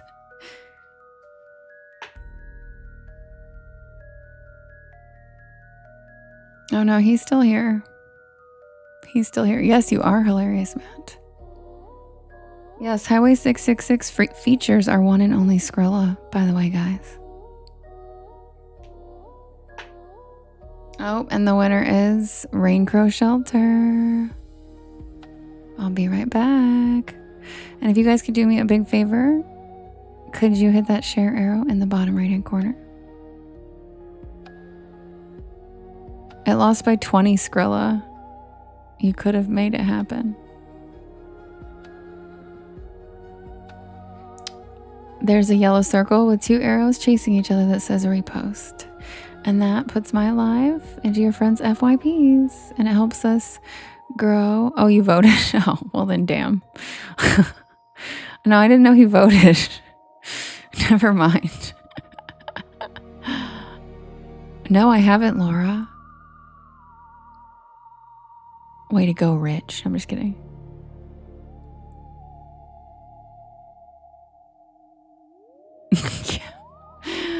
Kim. All right, guys, I'll be right back. Thanks for sharing in your story, sharing with your friends, posting, tapping, all the things. Blake, thanks for the bravos. Be right back with the tale of the names in the logbook. It is called Rain Crow Shelter on the poll because that's just an easier name than the names in the logbook for the poll. But it is actually called the names in the logbook. Be right back. Tommy said, yo, Kimberly. Yeah, I know. It did win. It just won the other day, Kim. I think he's missed both times that it won.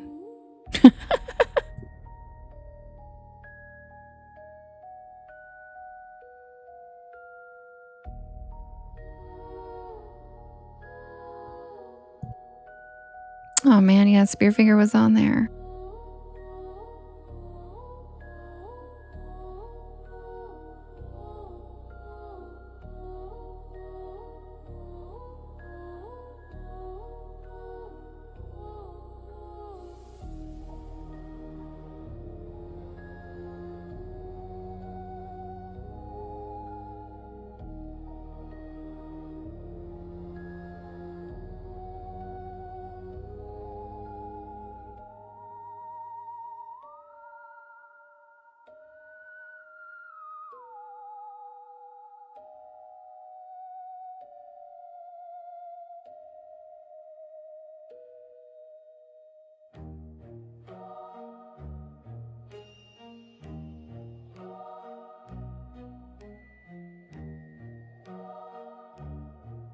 Oh, thank you. Thanks, Winter. Thank you, Vampire. Thanks, Blake.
Submitted for the approval of the Porch Pal Society.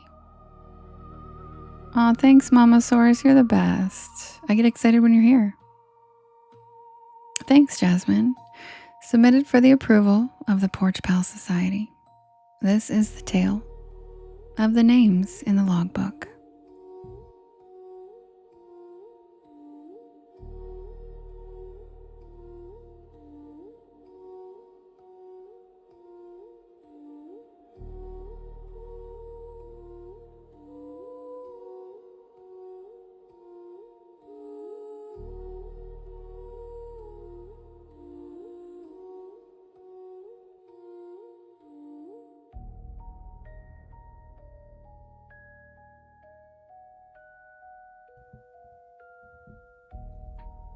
I wasn't supposed to still be on the trail that late. I had started the day with a clear plan. An easy section, steady pace. Make it to the next town before dark. That's a good idea, Kyle. I'll do one. I'd even checked the weather that morning. Light rain, maybe. Nothing dramatic. By mid-afternoon, the sky changed in a way that I didn't like. It didn't roll in gradually. There wasn't that slow, cinematic buildup of clouds. It just flattened, like someone had taken the entire sky and pressed it down closer to the earth. The light dimmed. Not darker exactly, just muted. All the color drained out of everything.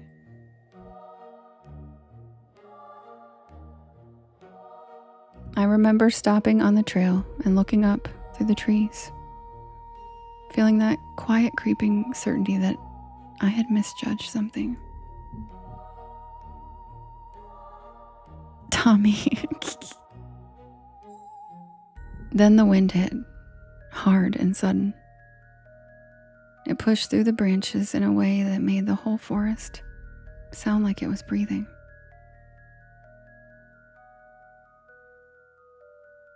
Leaves flipped, trunks creaked, and somewhere in the distance, something cracked, sharp and loud enough that I flinched. And that's when I checked my map again. Raincrow Shelter, less than 2 miles ahead.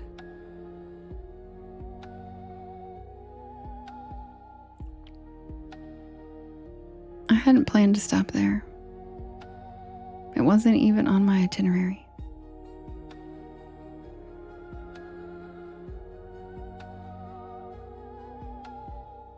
But the idea of pushing another 6 miles in worsening weather suddenly felt stupid.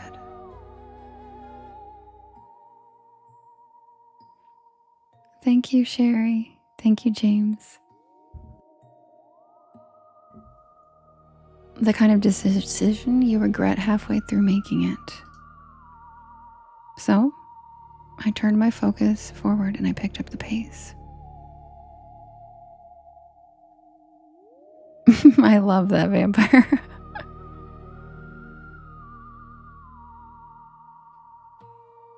The rain started before I made it a 1/4 of a mile. At first, it was just a mist, fine enough that it barely registered. Then it thickened, heavy drops.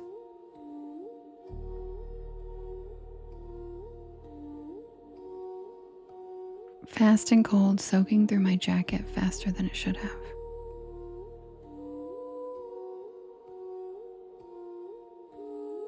The trail turned slick under my boots, mud grabbing at each step, pulling me off balance.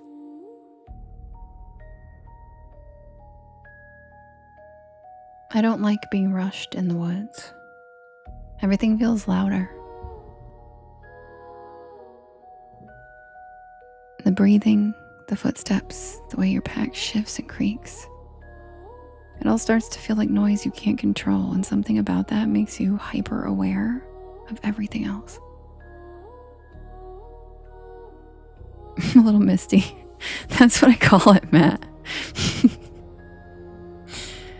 By the time I saw the sign for rain crow shelter, the storm had fully settled in. It really is a crime. Thunder rolled somewhere behind the ridge. Not sharp. Just a low and constant roll. The path to the shelter branched off the main trail, narrow and slightly overgrown that I almost missed it. The wooden sign was old, and the lettering faded enough that I had to step close to read it. Rain crow shelter, 0.1 miles. Oh, that's so sweet, Vampire. Thank you. I remember thinking that the ground dipped, but it leveled out into a small clearing, surrounded by thick trees, and then there it was. The shelter looked like most of them do along that stretch of the Appalachian Trail.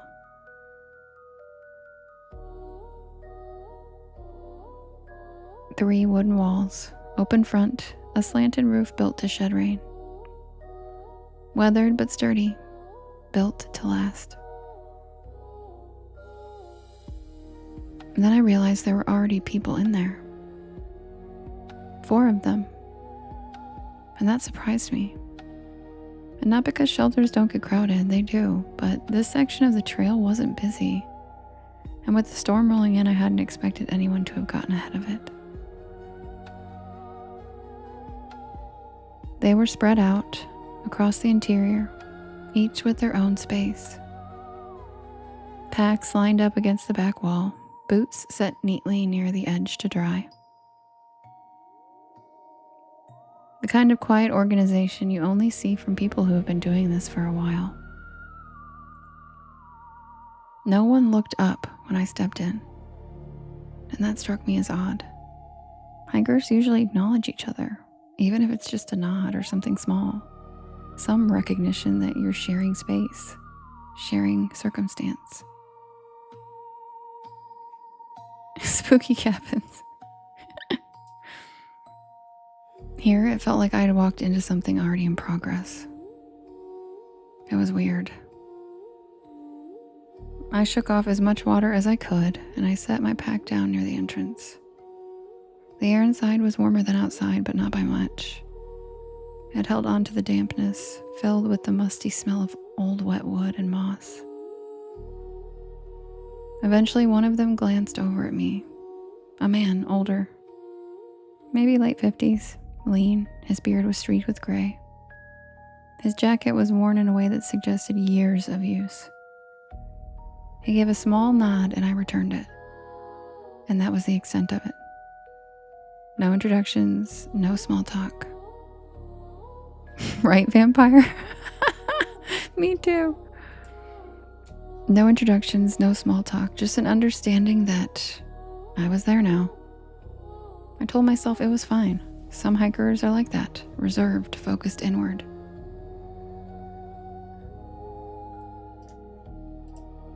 I started unpacking my gear, laying things out to dry, moving with that familiar routine that helped ground me, gave me something to focus on other than the storm hammering the roof overhead.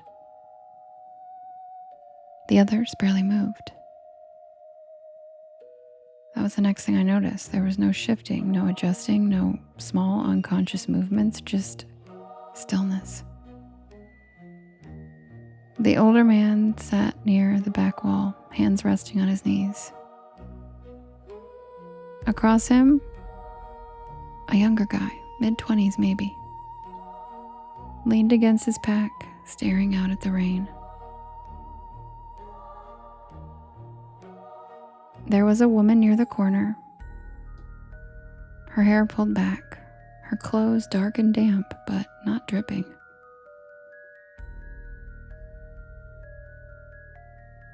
Another man sat near the entrance, closest to me, his boots already off and lined up neatly beside him. I tried not to stare, but I was just trying to assess my surroundings. Time stretched in that quiet way it does when there's nothing to do but exist in it. The rain didn't let up. If anything, it got heavier. Water poured off the edge of the roof in steady sheets. The ground just beyond the shelter turned into a shallow, rippling pool, and the forest beyond blurred into a shifting gray.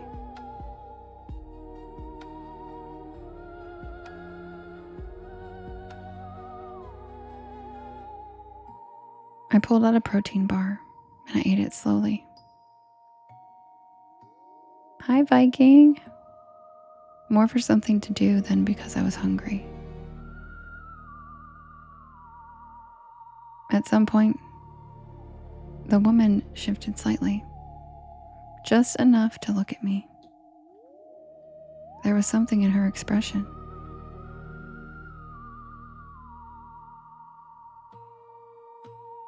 I couldn't place it. It wasn't unfriendly, but it wasn't welcoming. I gave her a small, polite smile, but she didn't return it. She just held the look for a second longer, and then she turned back toward the rain. I told myself it was nothing, but slowly I started noticing things. Their gear, it looked older, not worn, but outdated. The kind of packs you don't see much anymore. I tried to brush it off. People use all kinds of gear out here. Some stick with what they know, and some prefer older equipment.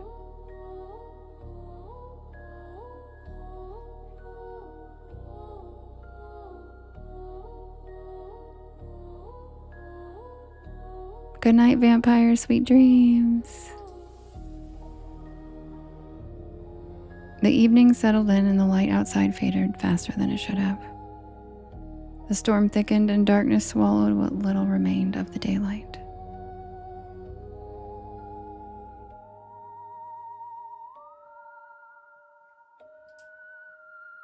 I set up my sleeping bag, changed into dry clothes, and I tried to settle in. No one lit a lantern. No one pulled out a headlamp. The shelter just stayed dim.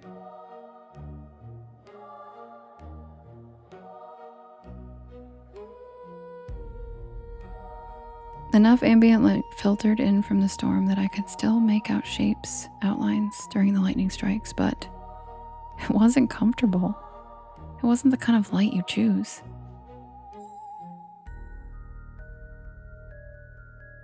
And yet no one changed it. We all just sat there in silent darkness. And that's when I noticed the logbook. It sat near the entrance, tucked into a small metal box to keep it dry. Standard for most shelters. A place for hikers to leave notes, track who's passed through, and share small pieces of information. Hi, Rochelle, I'm glad you got rest. I grabbed it and I flipped it open. The pages were damp and just curled slightly from humidity. And there were a list of names. And I swear I recognized them. not personally. It was the kind of recognition that sits just out of reach, like a word you can't recall. I just knew I recognized those names.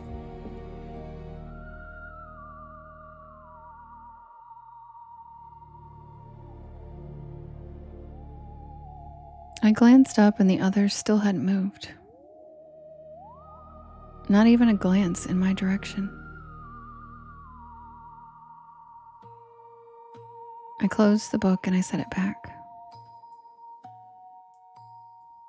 Night settled in fully after that, and the storm never broke. It just continued, steady, relentless. Hi, Star.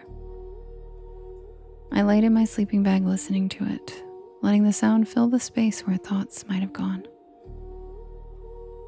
I must have fallen asleep at some point because I remember waking up once in the middle of the night and the rain had completely stopped. I opened my eyes and the shelter was dark, and for a moment I couldn't tell where anyone was. But then my eyes adjusted, and they were all still there, in the same positions, exactly the same. The older man, the younger one, the woman, and the one near the entrance. None of them were lying down.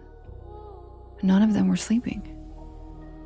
They were just sitting there awake, facing forward in pitch black silence. The hell? I closed my eyes again and I told myself not to overthink it. I was tired and everything feels strange when you wake up in the middle of the night half asleep. Eventually, I fell asleep again. And when I woke up for real, it was finally morning. Clear sky, bright sunshine. The storm had passed and sunlight filtered through the trees, warm and normal in a way that almost made the night feel imagined. I sat up slowly, and the shelter was empty. All except my gear. It was exactly where I'd left it, and the logbook was still by the entrance. Everything and everyone else was gone.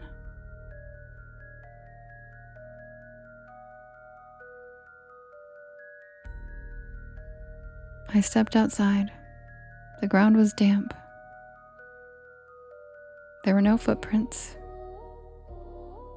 No indication anyone had left. I packed up quickly after that and I didn't linger. I told myself maybe they just left early before sunrise. Some hikers do that. It wasn't impossible, right? I finished my hike that day in kind of an autopilot, moving forward because that's what you do.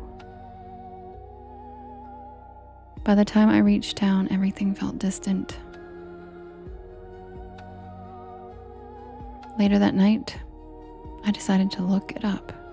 Rain Crow Shelter, Appalachian Trail records, local archives, anything I could find. And it didn't take long. There had been incidents over the years, disappearances, unexplained. Hikers who checked in and never checked out. Search efforts that turned up nothing. No gear, no remains, just gaps in the trail's long memory. Then some of the names were listed, and I recognized them immediately. The older man, the younger one, the woman, all of them. They matched the names in the logbook at the shelter. They matched the dates, not recent dates, years apart, decades in some cases. And they were all people who had gone missing along that exact stretch of the Appalachian Trail. And all of them were last recorded at Rain Crow Shelter.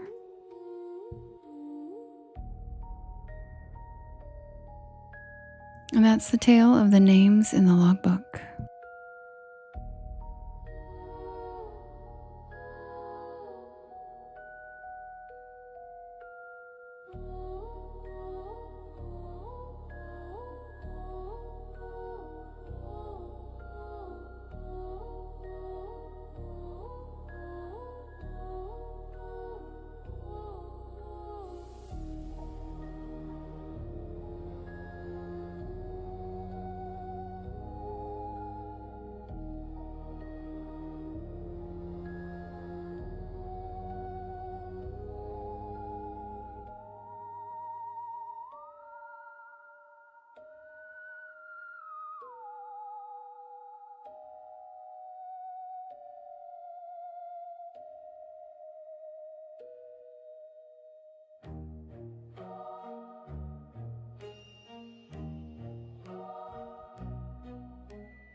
Welcome in, everybody. My name is Devin, and this is Porch Lore. And I tell spooky bedtime stories to help you relax your nervous system and fall asleep. And I'm here every single night at 10 p.m. Eastern Standard Time until about 1, sometimes 1:30. Good night, Kyle. Sweet dreams. Thank you, Winter.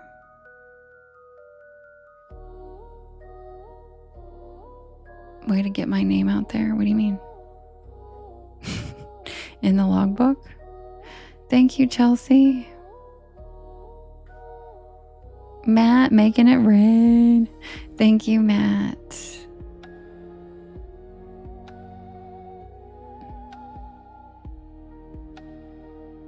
Hi, Bed of Dust. Yeah, I don't know what the banner's doing. I'm gonna have to figure it out. It just got enlarged. Oh, the banner, yeah. Hi, Dane. I have to fix it. I have no idea why it got so big, but it is annoying. Look at it. Look at it. It's ridiculous. And there's like no way to drag it to make it smaller because TikTok's just a joke, you guys. See? TikTok has no way to fix it. Like, I would just have to delete it and redo it. It's insane. I hate TikTok. Just kidding. Love you, TikTok.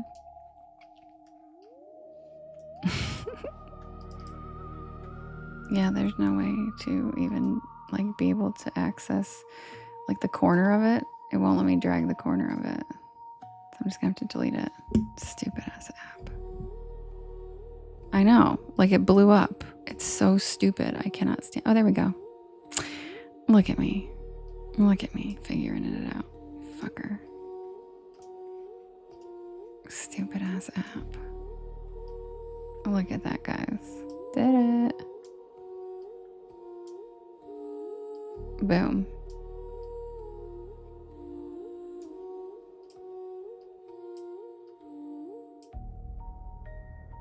Exactly. I'd have that chastity belt unlocked in 10 minutes.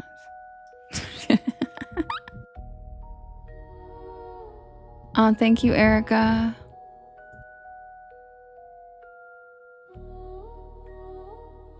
James said it's hypnotizing. We must buy merch. Thank you, Archangelo, for the beautiful swan. And Matt, thanks for making it rain.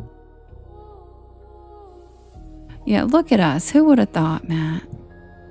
Who would have thought? Not me.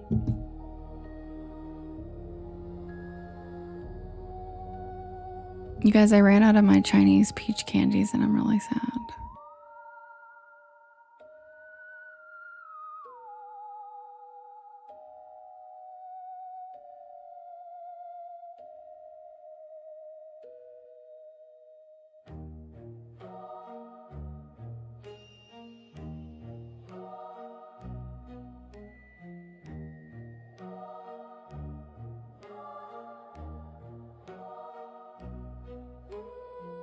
Nate, 2 kids in the back going crazy. Hi, Auntiana.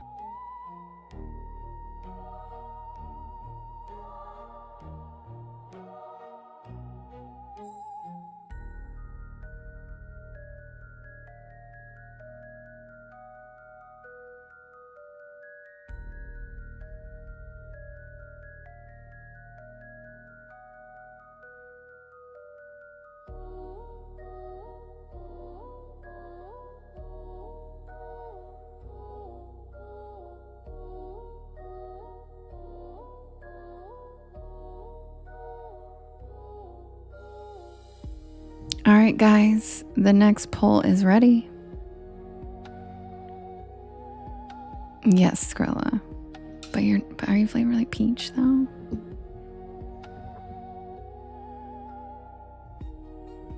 Aren't they good, Mace? You tried them? Aren't they good?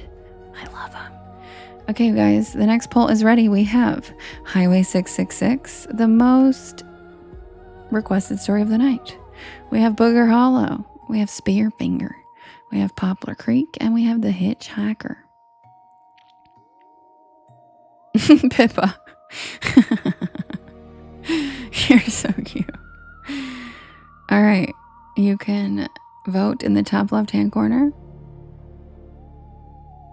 How'd I break your heart, Anna?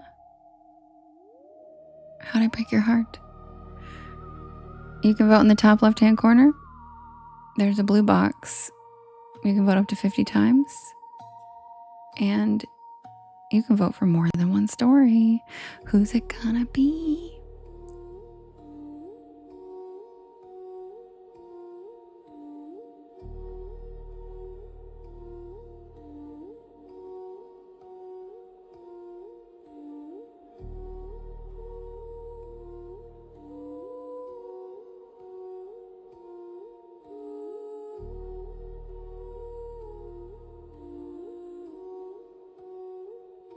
Oh, Anna, did he like it?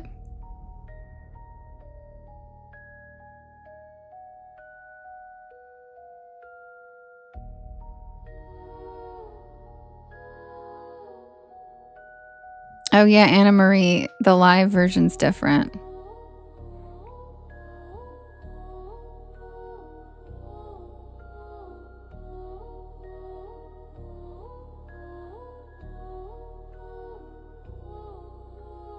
I'm glad he liked it.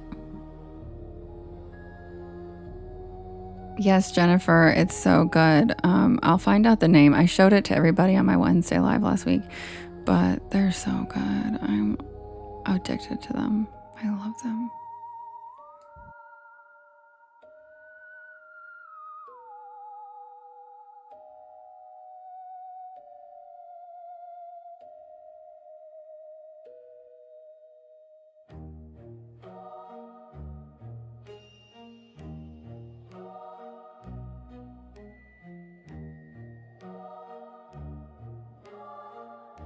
Wait, Skrilla, what A-lister?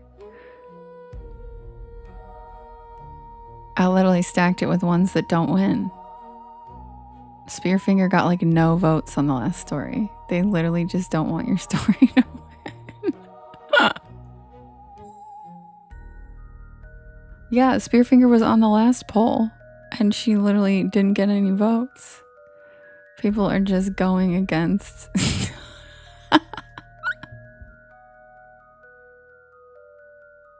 Yep, see, Justin says we don't want it. He's not joking. All right, guys, the winner is Spearfinger. I know, Nate, that's what I'm saying. That's like anti-Skrilla at that point. Because she literally had no votes in the last one. That's so funny. Deborah said, that's not what's happening. That's not what's happening.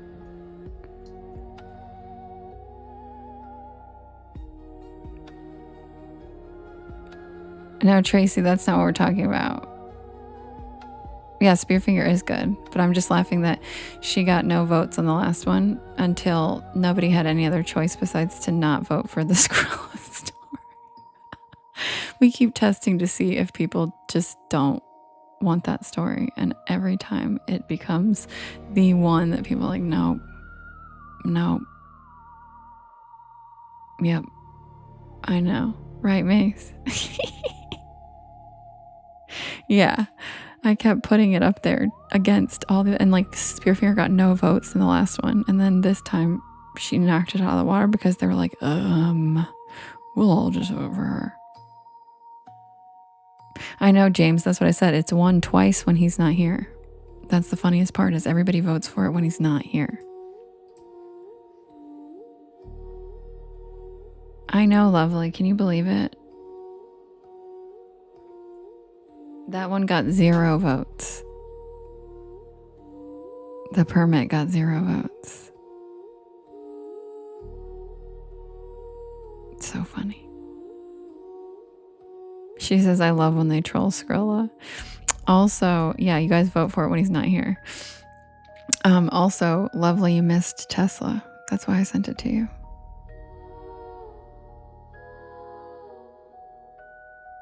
Deborah said, pretend you're gone and it'll get voted for Skrilla. That's why I sent it to you, lovely. I love Oreos.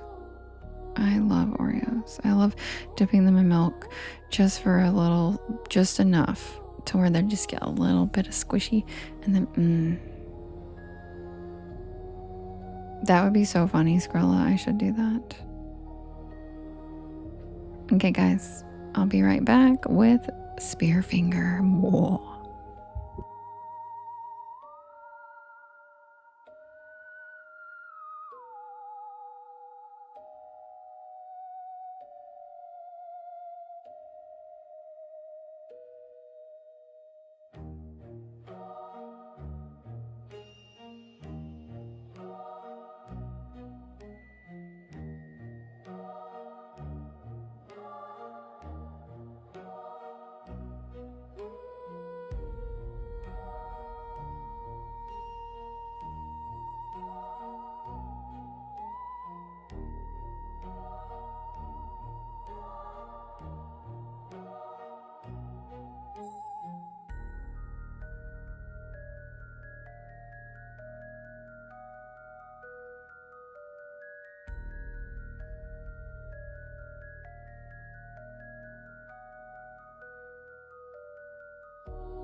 Skrilla, you don't even know this story. I guarantee it.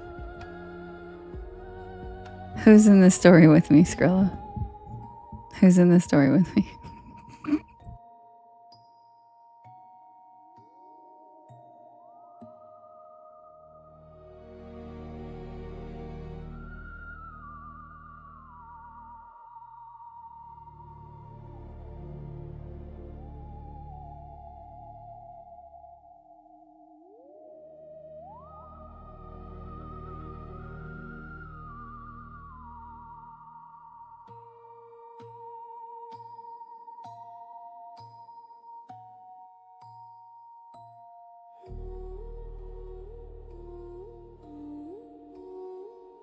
Yeah, that's a woman. Well, actually, she's an elemental, so she can change form into whatever the hell she wants. So that's supposed to be, yeah, what she looks like when she's an old woman.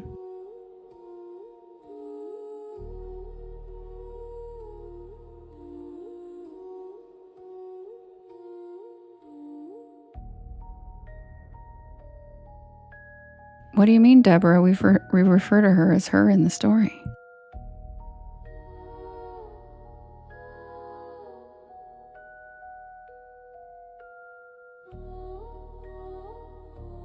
By the way, guys, fair warning on the merch.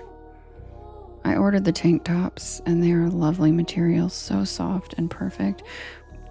But heads up, they're unisex. And I guess I didn't really think about that, even though I'm the one that made the listing.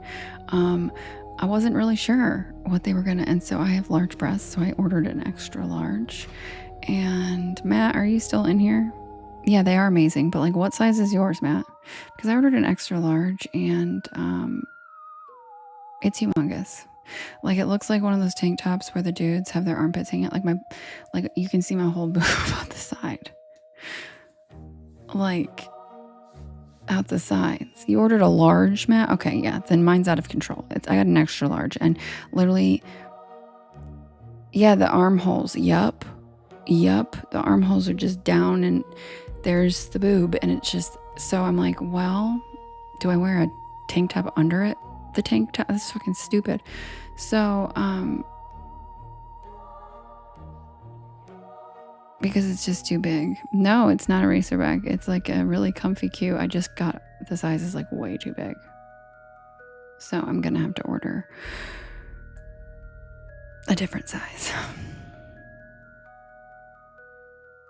You'll wear it for your dances. Perfect, Justin. Rumpelstiltskin, you're right. She kind of does, Rochelle. I know, Scream Queen, I can't wait to see your Porch Lore tea.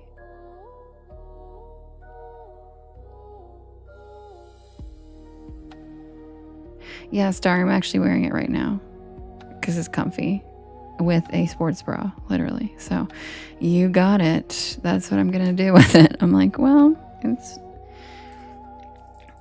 it's comfy, but it's very pretty. I really like the color and the print. It's really good quality. And yes, you're right, Matt. Unisex is definitely better for men than women because, well, do I even have to say? Same reason seatbelts weren't tested on female dummies until 2018. You know. Yep, Star. You know it.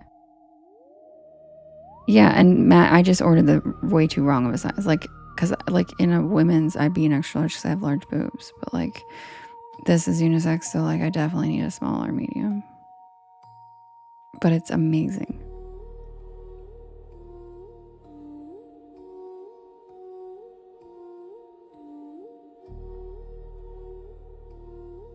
$200K corpses. What? Are you talking about my whole lifetime? Oh, there's Mystic. Hi. Mystic is good at reading. Oh, the seatbelts. Yes. Yes. Then they're like, maybe maybe we should see if women die in these cars. We were just testing to see if men died in the cars. He's talking about the seatbelts. They didn't test for women crash dummies till like 2018. That's why so many women die in car accidents, because it was only tested for men. So women were sliding out of the seatbelts, etc. And they're like, maybe we should test on women too. Or do we care if they die? Probably not. But like they seem to be mad, so maybe we should, you know, appease them and just do it. Yep.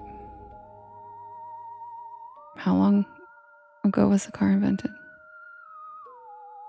Over 100 years ago? Yeah. Just pointing that out. Yep. Just pointing that out. So when everybody always says, oh, you don't have anything equal. What do you mean you're not equal? I just like to point out the millions of fucking ways that society since the beginning of time has literally treated us like they don't like us and have no regard for us. So yeah, it is ridiculous. Give it a goog.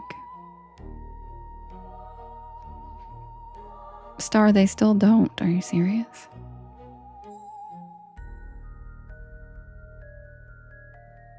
Anyway. Thank you, Matt. You're so sweet. Be right back, quick swig.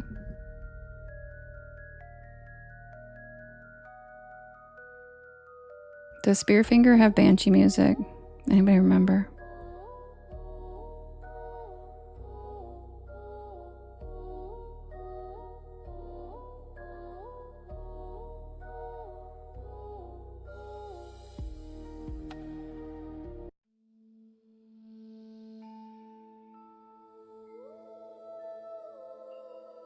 Thank you, guys. Ooh, it's raining. And it's raining. Wait, where are you right now, Deza?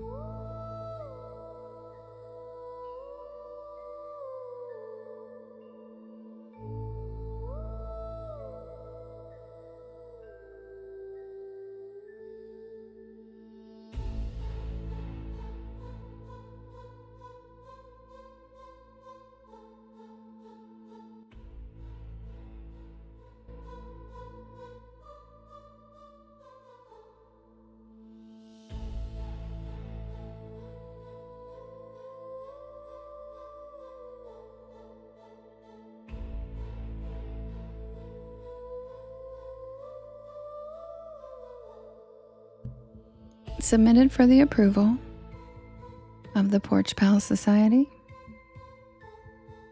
This is the tale of Spearfinger.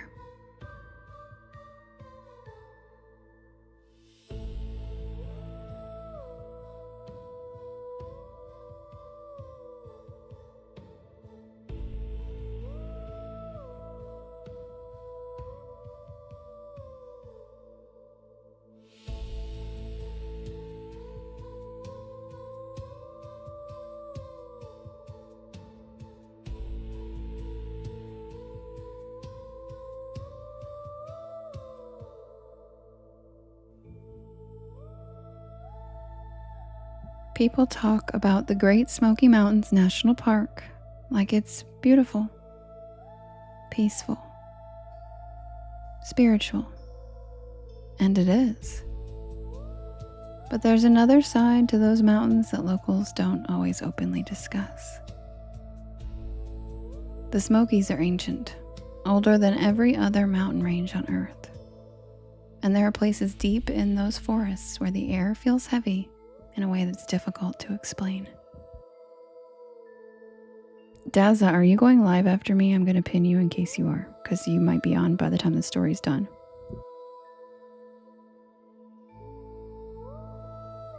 The fog settles low between the trees. Sound behaves strangely in the valleys. Perfect. Guys, follow him if you want to raid with us at the end. And entire sections of the forest can go unnervingly silent without warning. Long before the national park existed, Cherokee communities lived throughout the region, and many legends were tied directly to the mountains themselves. Porch raid. Scream Queen. One of the most feared stories was the legend of Spearfinger. Known in Cherokee tradition as Untlunta. According to the old stories, Spearfinger was a terrifying, shape-shifting entity with stone skin and a razor-sharp finger made of obsidian-like rock.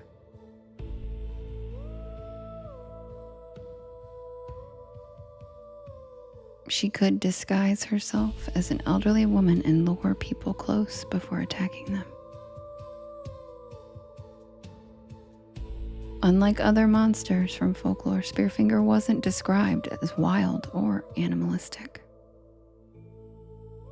She was intelligent, patient, manipulative. The stories often warn travelers not to trust unfamiliar voices in isolated mountain areas, because Spearfinger could imitate human behavior almost perfectly. Most people today treat the legend like a mere campfire tale, and I used to think the same thing. But then I went to visit my friend Christina in Knoxville. Christina had lived in Knoxville for years, and I've always been obsessed with paranormal stories, cryptids, and Appalachian legends. And ever since Porch Lore took off, Christina had kind of gotten into it too. The first night I arrived, we stayed up late talking on her apartment balcony, while warm summer rain rolled across the city in the distance. The mountains were barely visible beneath thick layers of fog and cloud cover.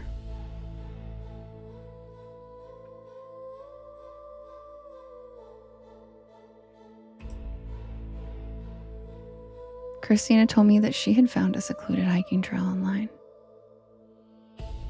It supposedly led to old abandoned settlements hidden deep in the Smokies. Hardly any tourists, no crowded overlooks, just forest and ruins. The next morning, we left before sunrise and drove east toward the mountains, while mist drifted across the roads in pale ribbons. The closer we got to the national park, the more isolated everything became. Gas stations disappeared and cell service weakened. Dense forests crowded both sides of the road until it felt like the mountains were swallowing us whole. Eventually, Christina turned onto a narrow gravel road leading toward a nearly empty trailhead, hidden far away from the busier parts of the park. The second I stepped out of the car, I noticed how quiet it was. We started hiking shortly after sunrise. Thank you, Misbehavin'. Thank you, Peroxy. Thank you, Dawn. The trail wound through enormous hemlocks and moss-covered boulders, slick with moisture from the constant mountain fog. Sunlight barely reached the forest floor in places, and everything smelled like wet bark and pine. About an hour into the hike, we encountered an old Cherokee man sitting beside the trail near a small stream crossing. At first, he seemed friendly enough, nodding politely as we approached. But then his expression changed to concerned, and his eyes lingered on the direction we were heading. He asked if we planned on continuing deeper into the trail past the old settlement ruins. Christina explained that we did. And then he grew quiet before warning us that certain areas deeper in the Smokies were avoided by locals for a reason. Matt. Matt, that's such a Tennessee joke. I love it. He spoke carefully, almost reluctantly, and eventually he mentioned Spearfinger by name. Even hearing the word out there beneath those trees made my stomach tighten.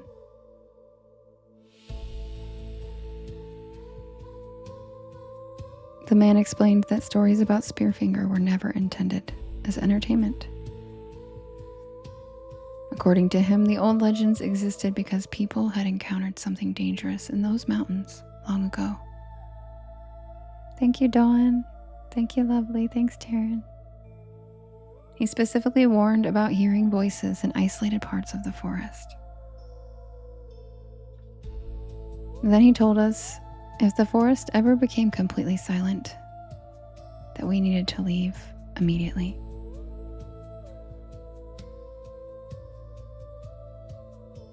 Christina and I exchanged nervous glances afterwards, but once we continued hiking, we mostly laughed it off. It felt eerie in the moment, but we assumed he was just trying to scare two obvious tourists fascinated with folklore.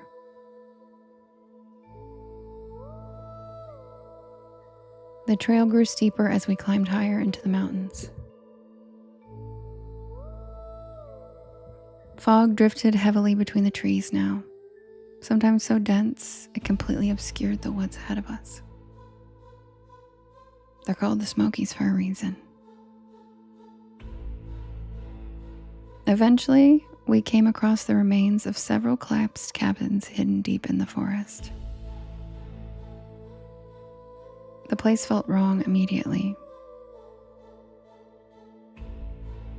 The ruins looked ancient, half swallowed by moss.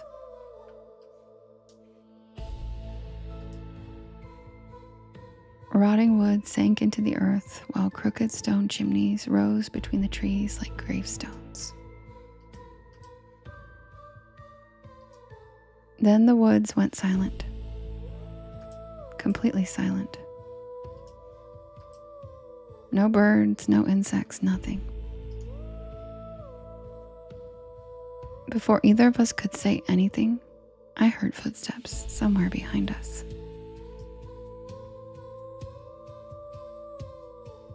Not an animal. These were human footsteps. We both turned toward the sound simultaneously, but at first, I couldn't see anything through the fog.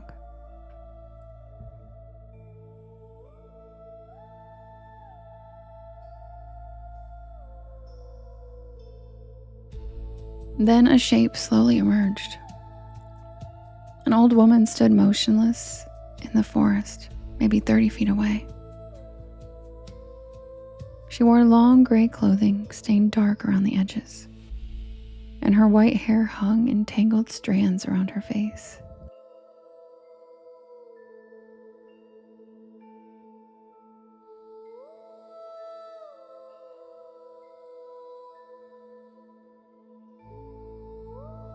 At first glance, she looked frail. And then I noticed her hand. One finger was impossibly long, dark gray, sharp at the tip like chipstone. The old woman stared directly at us without blinking. Christina whispered that we needed to leave immediately. We started backing away down the trail, and the woman took one slow step toward us. And even from a distance, I could see her smile widening across her face. It was horrifying. The woman continued watching us while the fog drifted around her legs.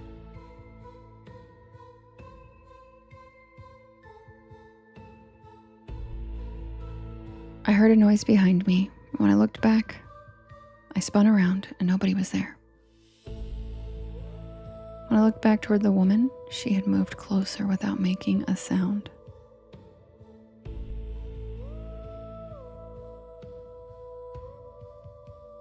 And that was when Christina grabbed my arm and started pulling me down the trail.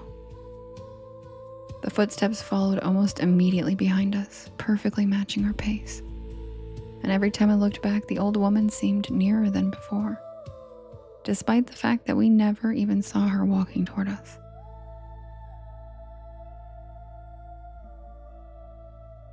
And thank you, TikTok, for accepting my appeal. I just got a fucking restriction in the middle of that story, submitted an appeal, and got it approved. How about that? The fog thickened rapidly until the trail became barely visible ahead. Thank you, TikTok. Then the voice came again, this time directly beside me. My name whispered softly from somewhere just beyond the trees. I turned and saw the woman standing only a few feet away in the woods. That's impossible. There was no way she could have reached us that quickly. Now that I could see her closer, she looked less human. Her silver gray eyes reflected light strangely, almost like an animal's eyes in the darkness. Now I have a puzzle piece. How did they detect inactivity when they just gave me a restriction and I appealed it? It's fucking shit. Beneath her thin skin, subtle grinding movements, like stone underneath flesh. Thanks, Misbehavin'. Christina screamed, and that was all it took for both of us to panic completely. And we ran. Branches whipped against our faces as we sprinted down the mountain trail through dense fog. I know, Star, lay the fuck off, Jesus Christ. It's been one thing after another tonight. I'm over it. Somewhere behind us, something crashed violently through the woods. The sounds moved impossibly fast through the trees. At one point, I looked back, and I immediately regretted it. The old woman was no longer standing upright. She moved on all fours through the forest at a horrifying speed, her limbs bending at unnatural angles like a spider, while she dragged her long stone finger against rocks and tree trunks, and a metallic scraping sound followed. The image still shows up in my nightmares. We finally saw the parking area up ahead through the fog, and we sprinted toward the car as fast as we could. The second we reached it, I turned around one last time.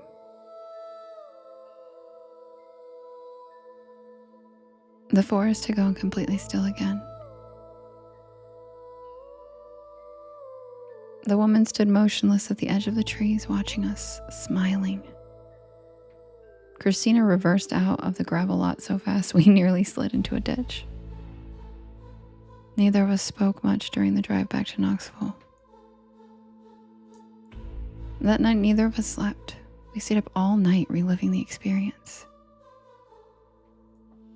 trying to make sense of what happened. Around 2 a.m, I walked into Christina's kitchen for water. And as I passed the window above the sink, movement outside caught my attention. An old woman stood beneath a flickering parking lot light near the edge of the apartment complex, completely still, just watching the building. Same tangled white hair, Same gray clothing. Same horrifying smile.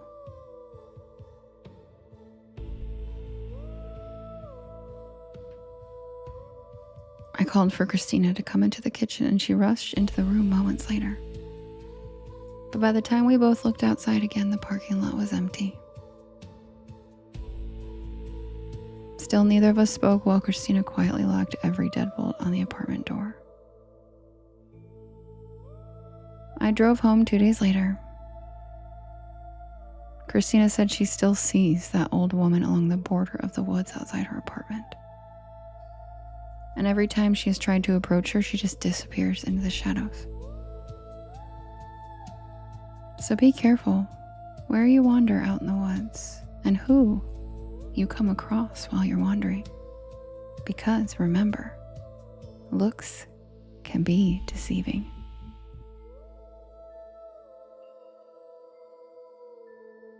And that's the tale of Spearfinger. Correct, Skrilla.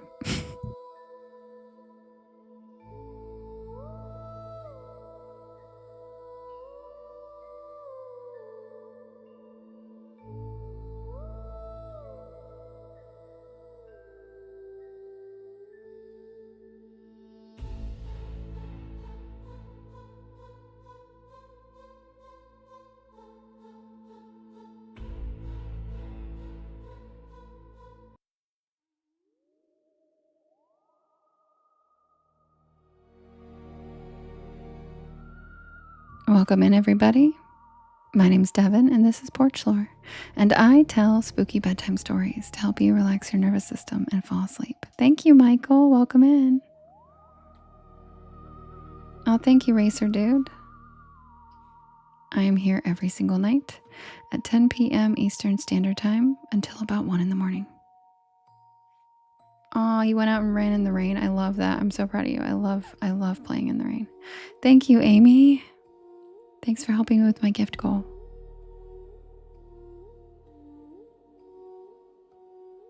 Yeah, calm down, Matt. Calm down. Take it down a notch with the Rocky Top. You got to sing through the whole story.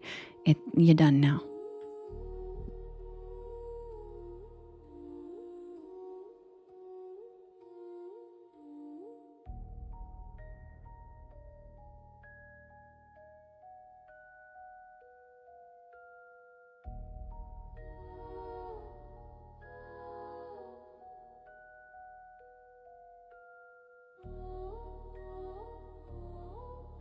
Scarlett, that's the most Appalachian shit. You're like, one more again.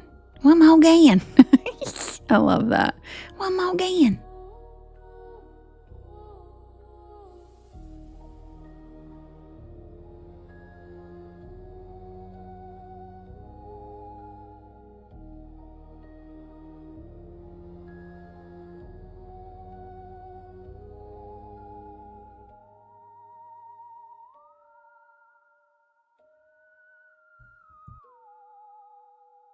And yeah, Lonnie, Christina tried to approach my friends and I don't fuck around. Like, what do you want, lady?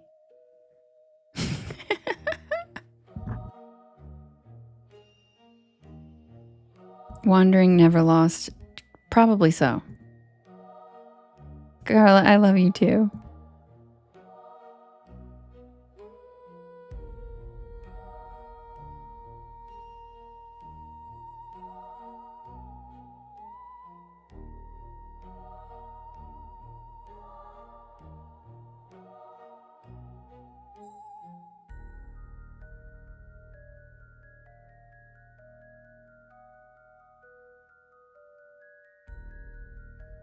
Scarlett, I don't live for a drought. What are you talking about?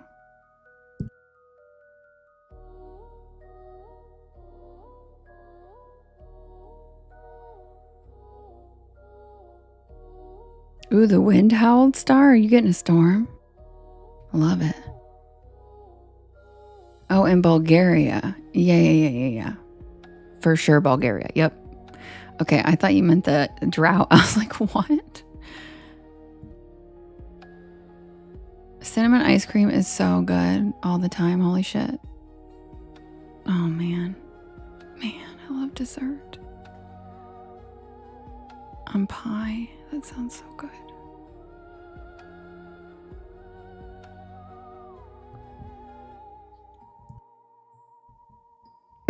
Good one, Skrilla. That was a good one, Skrilla. Okay, guys. We're here for the diner story, so we can go raid Scream Queen. Right here. Get ready for the night shift at the Sycamore Diner.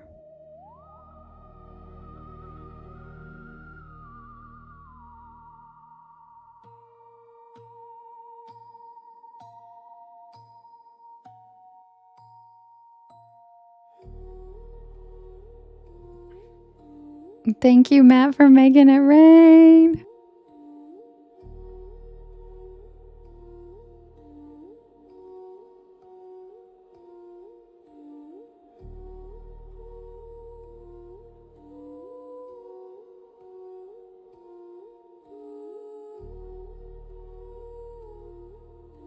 Thank you, Oh So Very Ordinary. Thank you, Mama Saurus.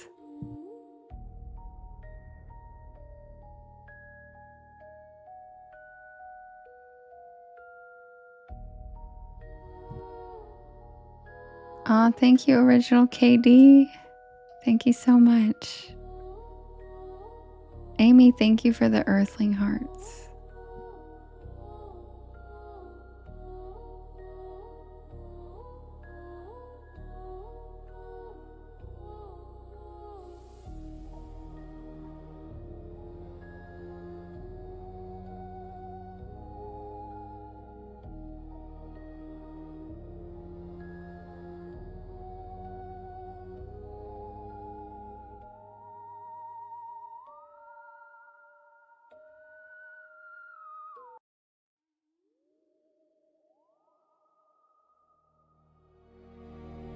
Submitted for the approval of the Porch Pal Society.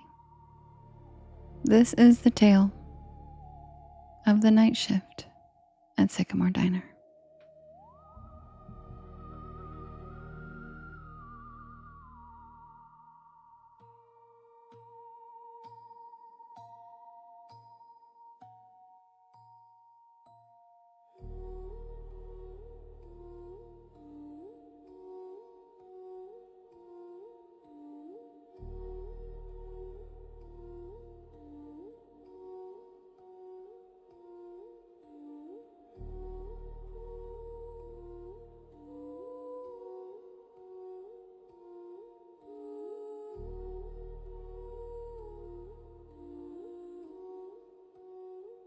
Okay, that's enough sports talk in my live, guys. I don't condone that kind of talk.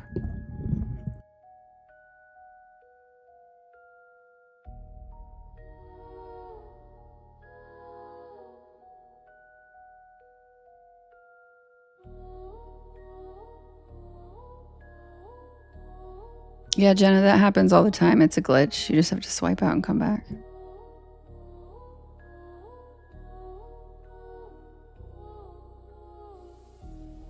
I'm not usually the kind of person who pulls over on back roads at night. Not unless I absolutely have to.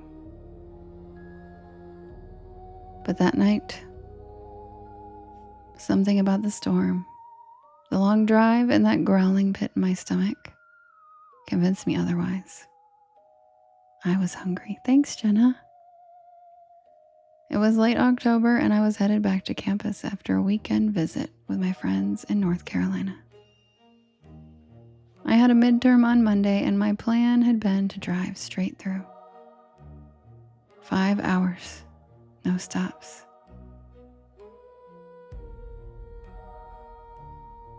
But then came the rain.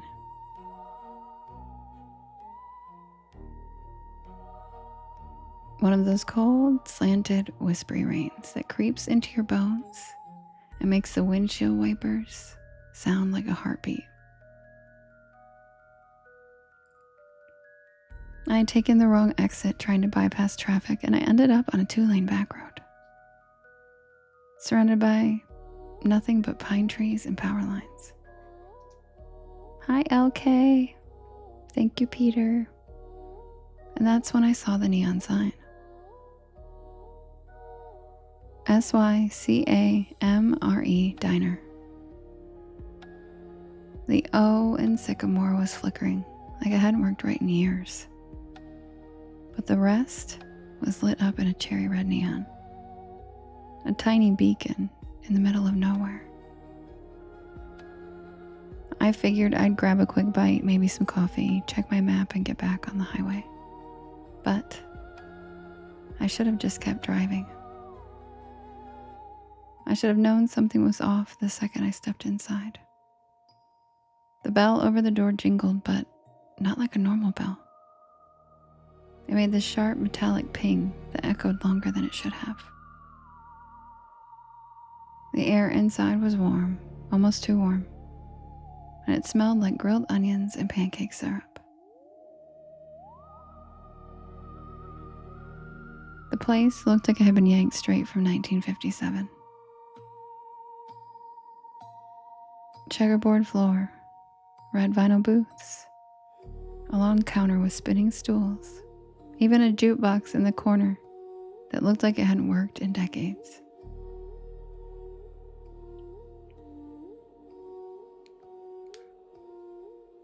And the people, they all stopped and looked at me the second I walked in.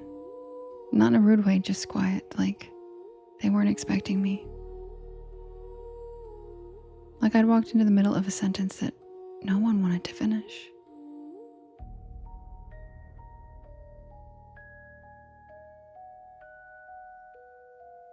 A waitress, tall, with a beehive hairdo, and a light blue uniform smiled and waved me over. "You get caught in the rain, sweetheart," she said, handing me a laminated menu. I nodded, still trying to shake off that weird feeling. Yeah, the highway's a mess. She chuckled and patted my shoulder. "Well, you're safe here. Sycamore's always open for travelers." I sat down at a corner booth. The vinyl creaked, and I remember the jukebox shifted songs by itself and started playing some slow doo-wop ballad that I didn't recognize. Sweet hole. I looked around and everyone looked normal, sort of. There was a trucker with a thick gray beard, drinking coffee at the counter.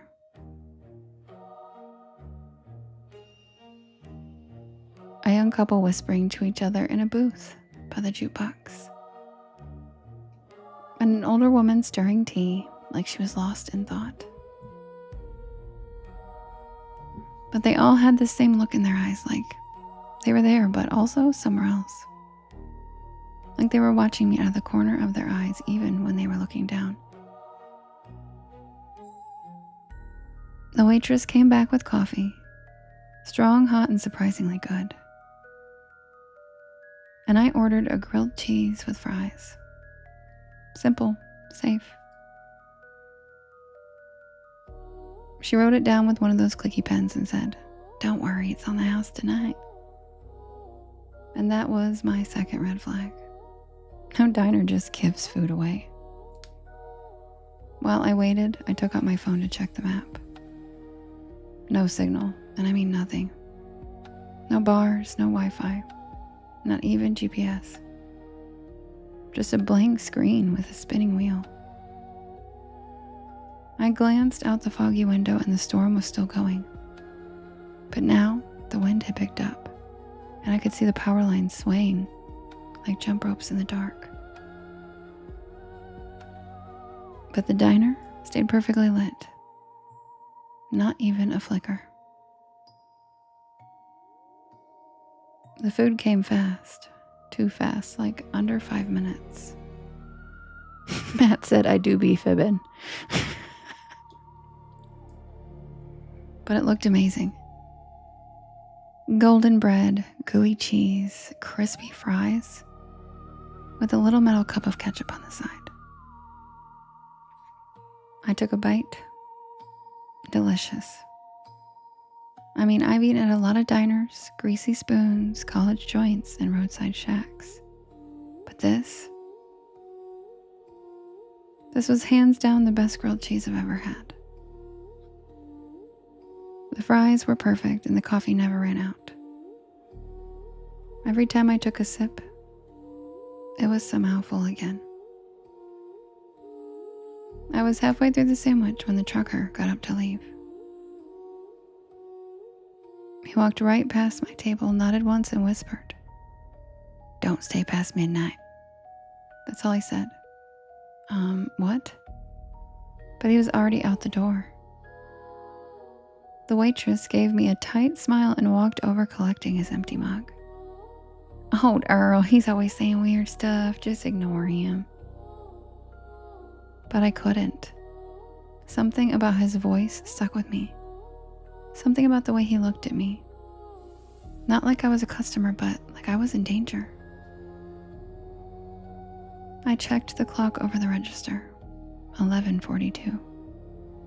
I figured I had just enough time to finish my fries, grab the check, and head out. I still had at least 3 hours left on the road. But when I stood up, the lights flickered. Just once and then again. And then everything in the diner stopped moving. The couple by the jukebox froze mid-sentence. The woman with the tea stopped stirring, her spoon hanging in midair. The waitress, her hand reached out for a mug, just stopped. Like someone hit pause on the entire scene. I took a step back. The jukebox buzzed, glitched, and restarted a new track. I could still move, but no one else could.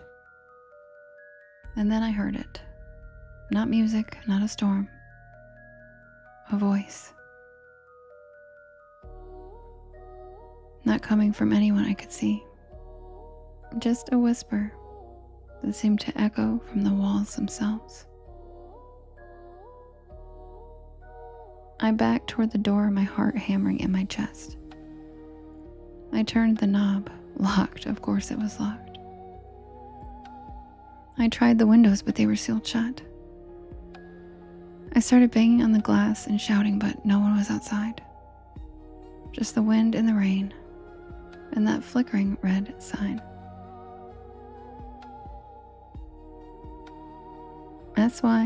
SYCAMRE. I turned back toward the dining room, and everyone was gone.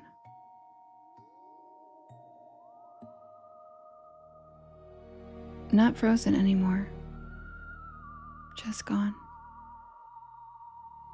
The booths were empty. No plates, no crumbs, no mugs. No sign that anyone had ever even been there. Except for my plate. Still warm. And still half-eaten. And then I saw the waitress. She was standing by the kitchen doors, her silhouette backlit by a flickering fluorescent light. Her face was wrong. The same smile, but her eyes were empty, black and endless, like someone had painted over them.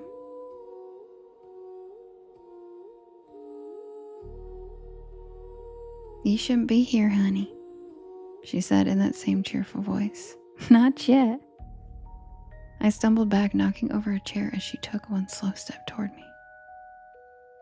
"The others, they were waiting, but you just wandered in."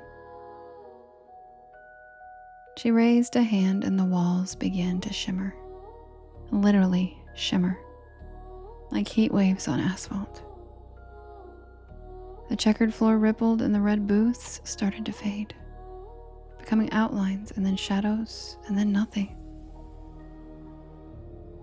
And then I saw it, underneath the illusion. It was charred wood, cracked tile, broken beams, and black soot. Like the diner had burned down long ago.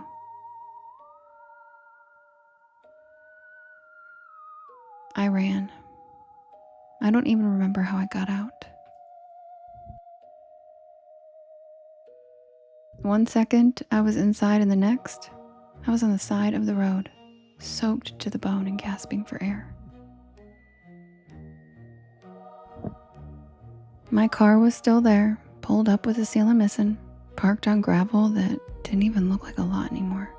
Just weeds and puddles. No neon sign. No glowing windows, just nothing. I drove back to campus that night in silence. No 2 Chainz, no Porch Lore podcast. I kept glancing in the rearview mirror, half expecting to see that red neon flicker back to life. I didn't tell anyone, not for weeks. Not until I finally looked up Sycamore Diner on a local history site and I found it. It burned to the ground in 1972. A gas leak. The whole place went up at midnight and everyone inside was killed. 5 patrons, a waitress, and a cook. The photo in the article, the same checkerboard floor, the same red booths, the same neon sign. SYCAMORE. And in the corner of the photo, that same waitress, smiling.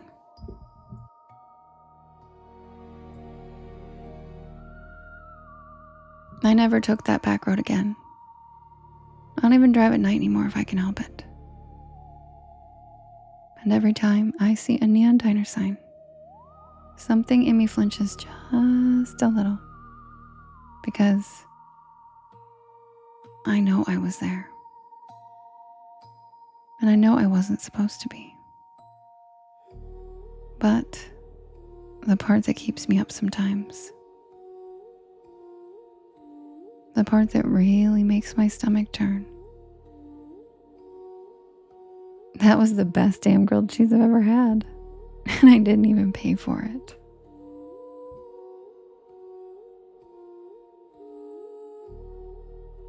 And that's the tale of the night shift at Sycamore Diner.